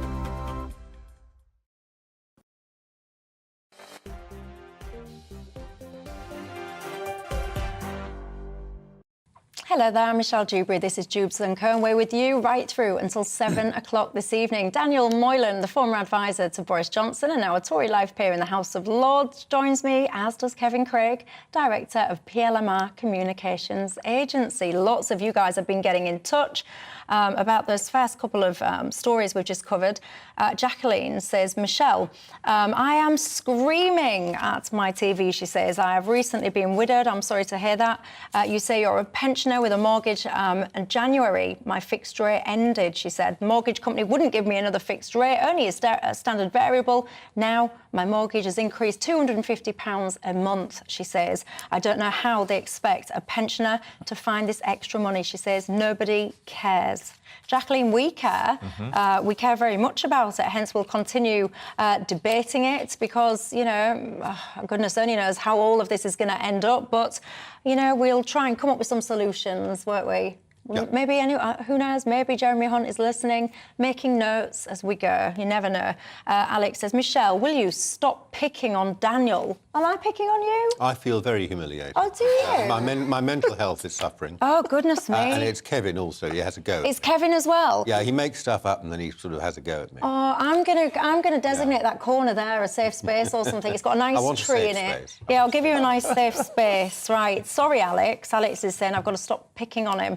I didn't know I was. There's a big man though, Daniel. You can handle it anyway. Hold your own, don't you? Yeah. Lots of you though getting in touch, by the way, saying that you are angry about the interest rates. I'm asking, did you have savings? Have you got savings? And does that make you happy? Many of you are saying no, because inflation is eating away at your savings. Of course, interest rates are not as high as inflation currently is. Many of you, by the way, getting in touch about my little rant there about poor Sebastian in the news. Some of you saying that if there was ever a time to bring back capital punishment, these two, the parents, would be the front of the queue. I've got to say, totally agree with you. Right, let's talk about accents, shall we? Personally, I don't even ever think I've really got one, but I suspect if you take me out of Hull, and I perhaps do, there's been a study now that basically says that people with working class or regional English accents fear that their careers might suffer because of how they speak. Accent bias. I was quite surprised to realise, Kevin, it was still a thing to the extent that this survey reckons that it is. Where do you stand? Well, I think it is a thing, Michelle. I think when I looked today, your poll was running that 70% of GB News viewers agreed that it was an issue. And it comes from a report by the Sutton Trust that does a lot of work into education and inequalities and life chances.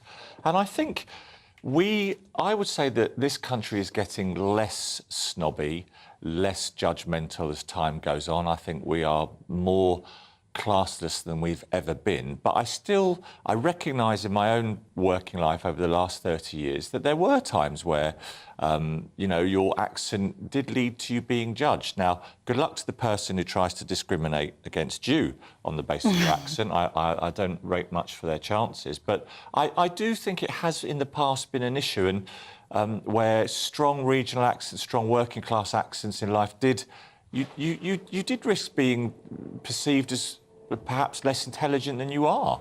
Definitely, and I do think it still goes on. And as Kevin quite rightly says, there's a Twitter poll. If you're on Twitter, if that's your thing, hop on there and let me know your thoughts about whether or not you agree with this or not. In the break, though, ladies and gentlemen, I discovered an interesting fact because, you know, you have what I would call, and I'm being stereotypical now, I know, but I would say you've got quite a posh accent, Lord Moylan. Yeah, and I found out in the break, everybody, that Daniel used to have an Irish accent. Well, I grew up with an Irish accent because my parents were Irish, and I grew up speaking with an Irish accent. And then at the age of 5, I went to school, because in those days, you know, I'm talking ancient history now, you went to school at the age of 5, not the age of 2 or whatever it is now. And I went to school, and it was sort of knocked out of me, not in a polite way. And I remember sitting there, because I was a good and attentive pupil. I remember sitting there, and the teacher telling me, now, you've got to put your tongue... It's because I would say 1, 2, 3, you see, 1, 2, 3. And she was saying, you've got to put your tongue between your teeth. And I was going, 1, 2, 3, 3, like that, learning how to say 1, 2, 3. So in that sense, it was sort of knocked out of me. And I started speaking the way I did.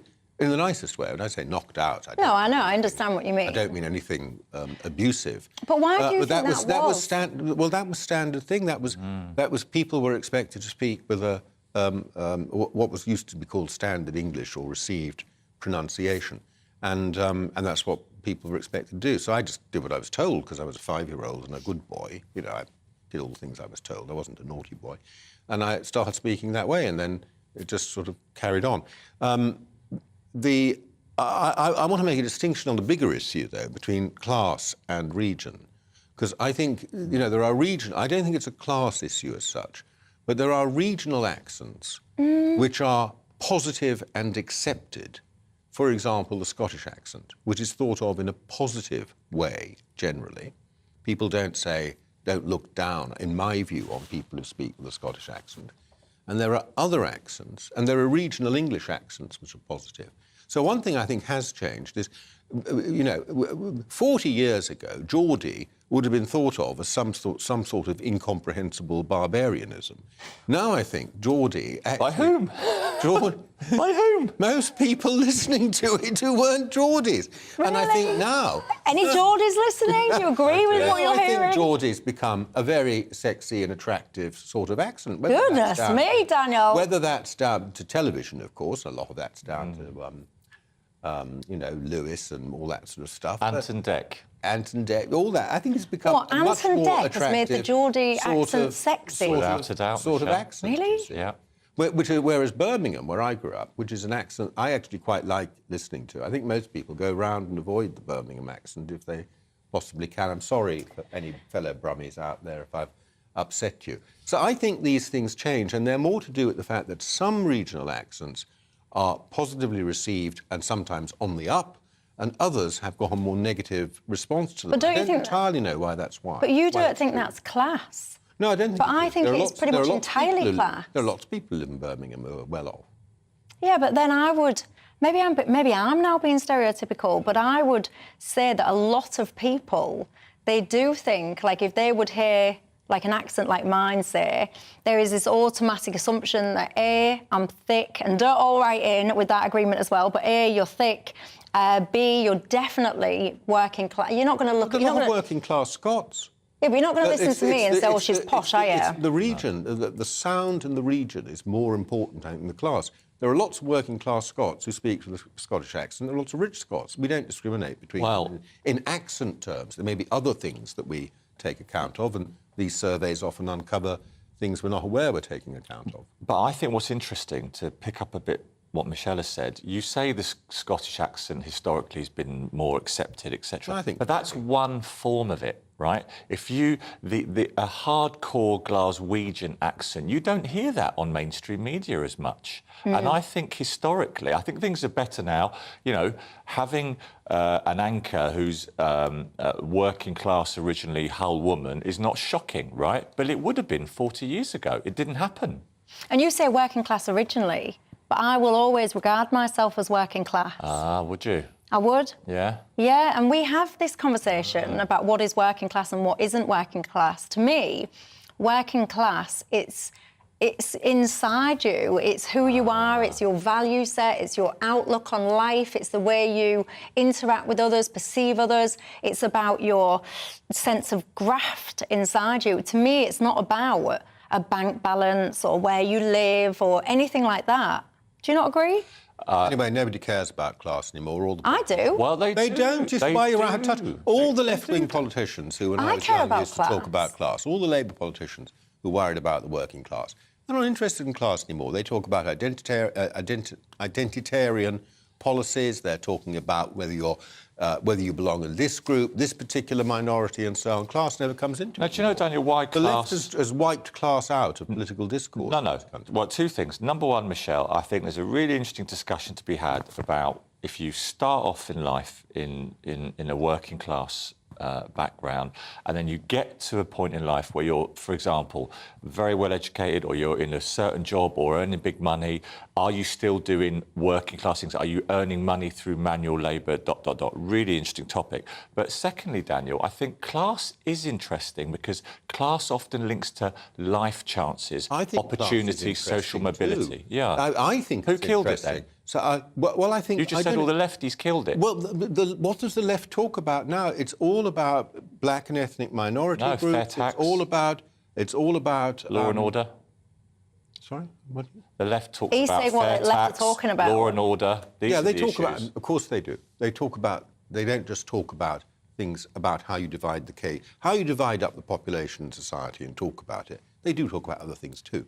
They don't talk about that in class terms anymore. They talk about the basic colour of your skin and sexual orientation and things like that. Margaret summed it up. She says, Michelle, this is all very simple. The working class are people who work. I agree with you. There you go. Let me know your thoughts on that whole class and accent thing. We did a Twitter poll, by the way, saying, do you reckon there's a bias against working class accents?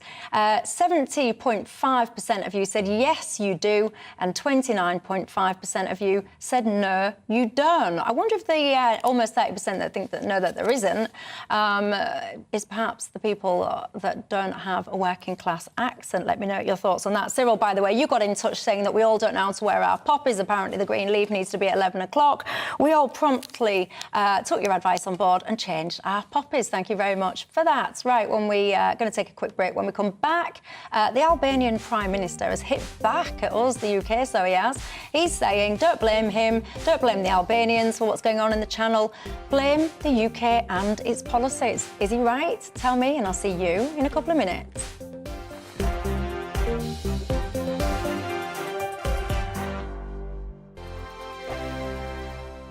Hello there, it's Eamon Holmes here from Breakfast on GB News. We're not just on your television and your screens, you know. We're on DAB plus digital radio, so you can listen to your favourite shows on the move. If you've not yet listened to GB News Radio, it's very simple. We're on your radio player and TuneIn apps, on your smart speaker, phone or tablet, or online at gbnews.uk. Take us with you wherever you go. GB News Radio. You never have to miss a moment of the People's Channel. Hello, I'm Simon Evans. Join me on GB News for Headliners at 11 p.m, where I'll be joined by two of the country's top comedians as we take a look at tomorrow's newspapers tonight. If it's a big story, we'll be covering it, I guarantee, but we'll also have some fun along the way. That's GB News Headliners at 11 p.m. We won't put you to sleep, unlike some of the other paper review shows out there. So join us, 11 p.m, 7 nights a week. I'm Mark White. As GB News Home and Security Editor, I cover those key issues that are so important to you. Our authorities, our communities doing all they can to combat violent crime. With the public services under unbearable strain, why are we still failing to control our borders? Defence, the first priority of any government, has been continually hollowed out.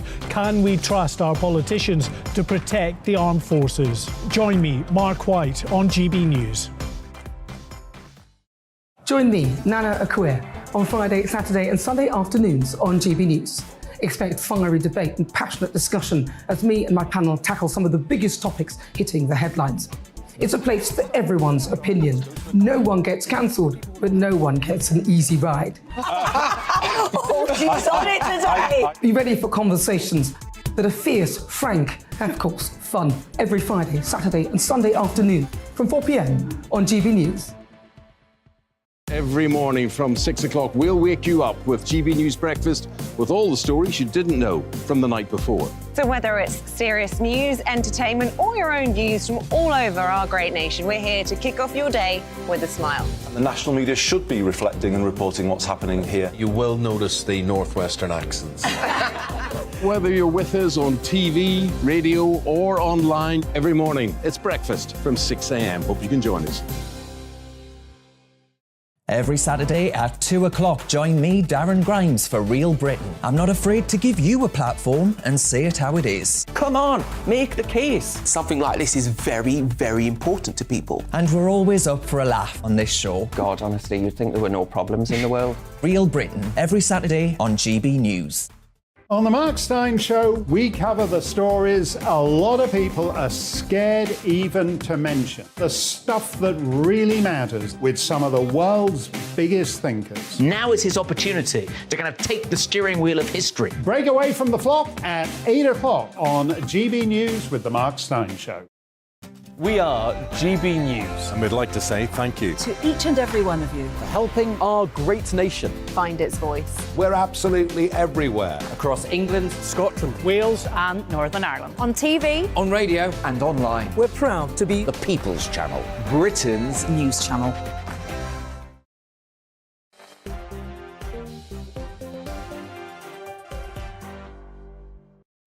Hello there, welcome back to Jubes & Co with me, Michelle Dewberry, keeping you company right through until 7 o'clock tonight. And with me, Daniel Moylan, the former advisor to Boris Johnson and now a Tory life peer in the House of Lords, and Kevin Craig, the director of PLMR Communications Agency. Lots of you guys getting in touch about that accent thing, the working class situation, who's working class, who's not.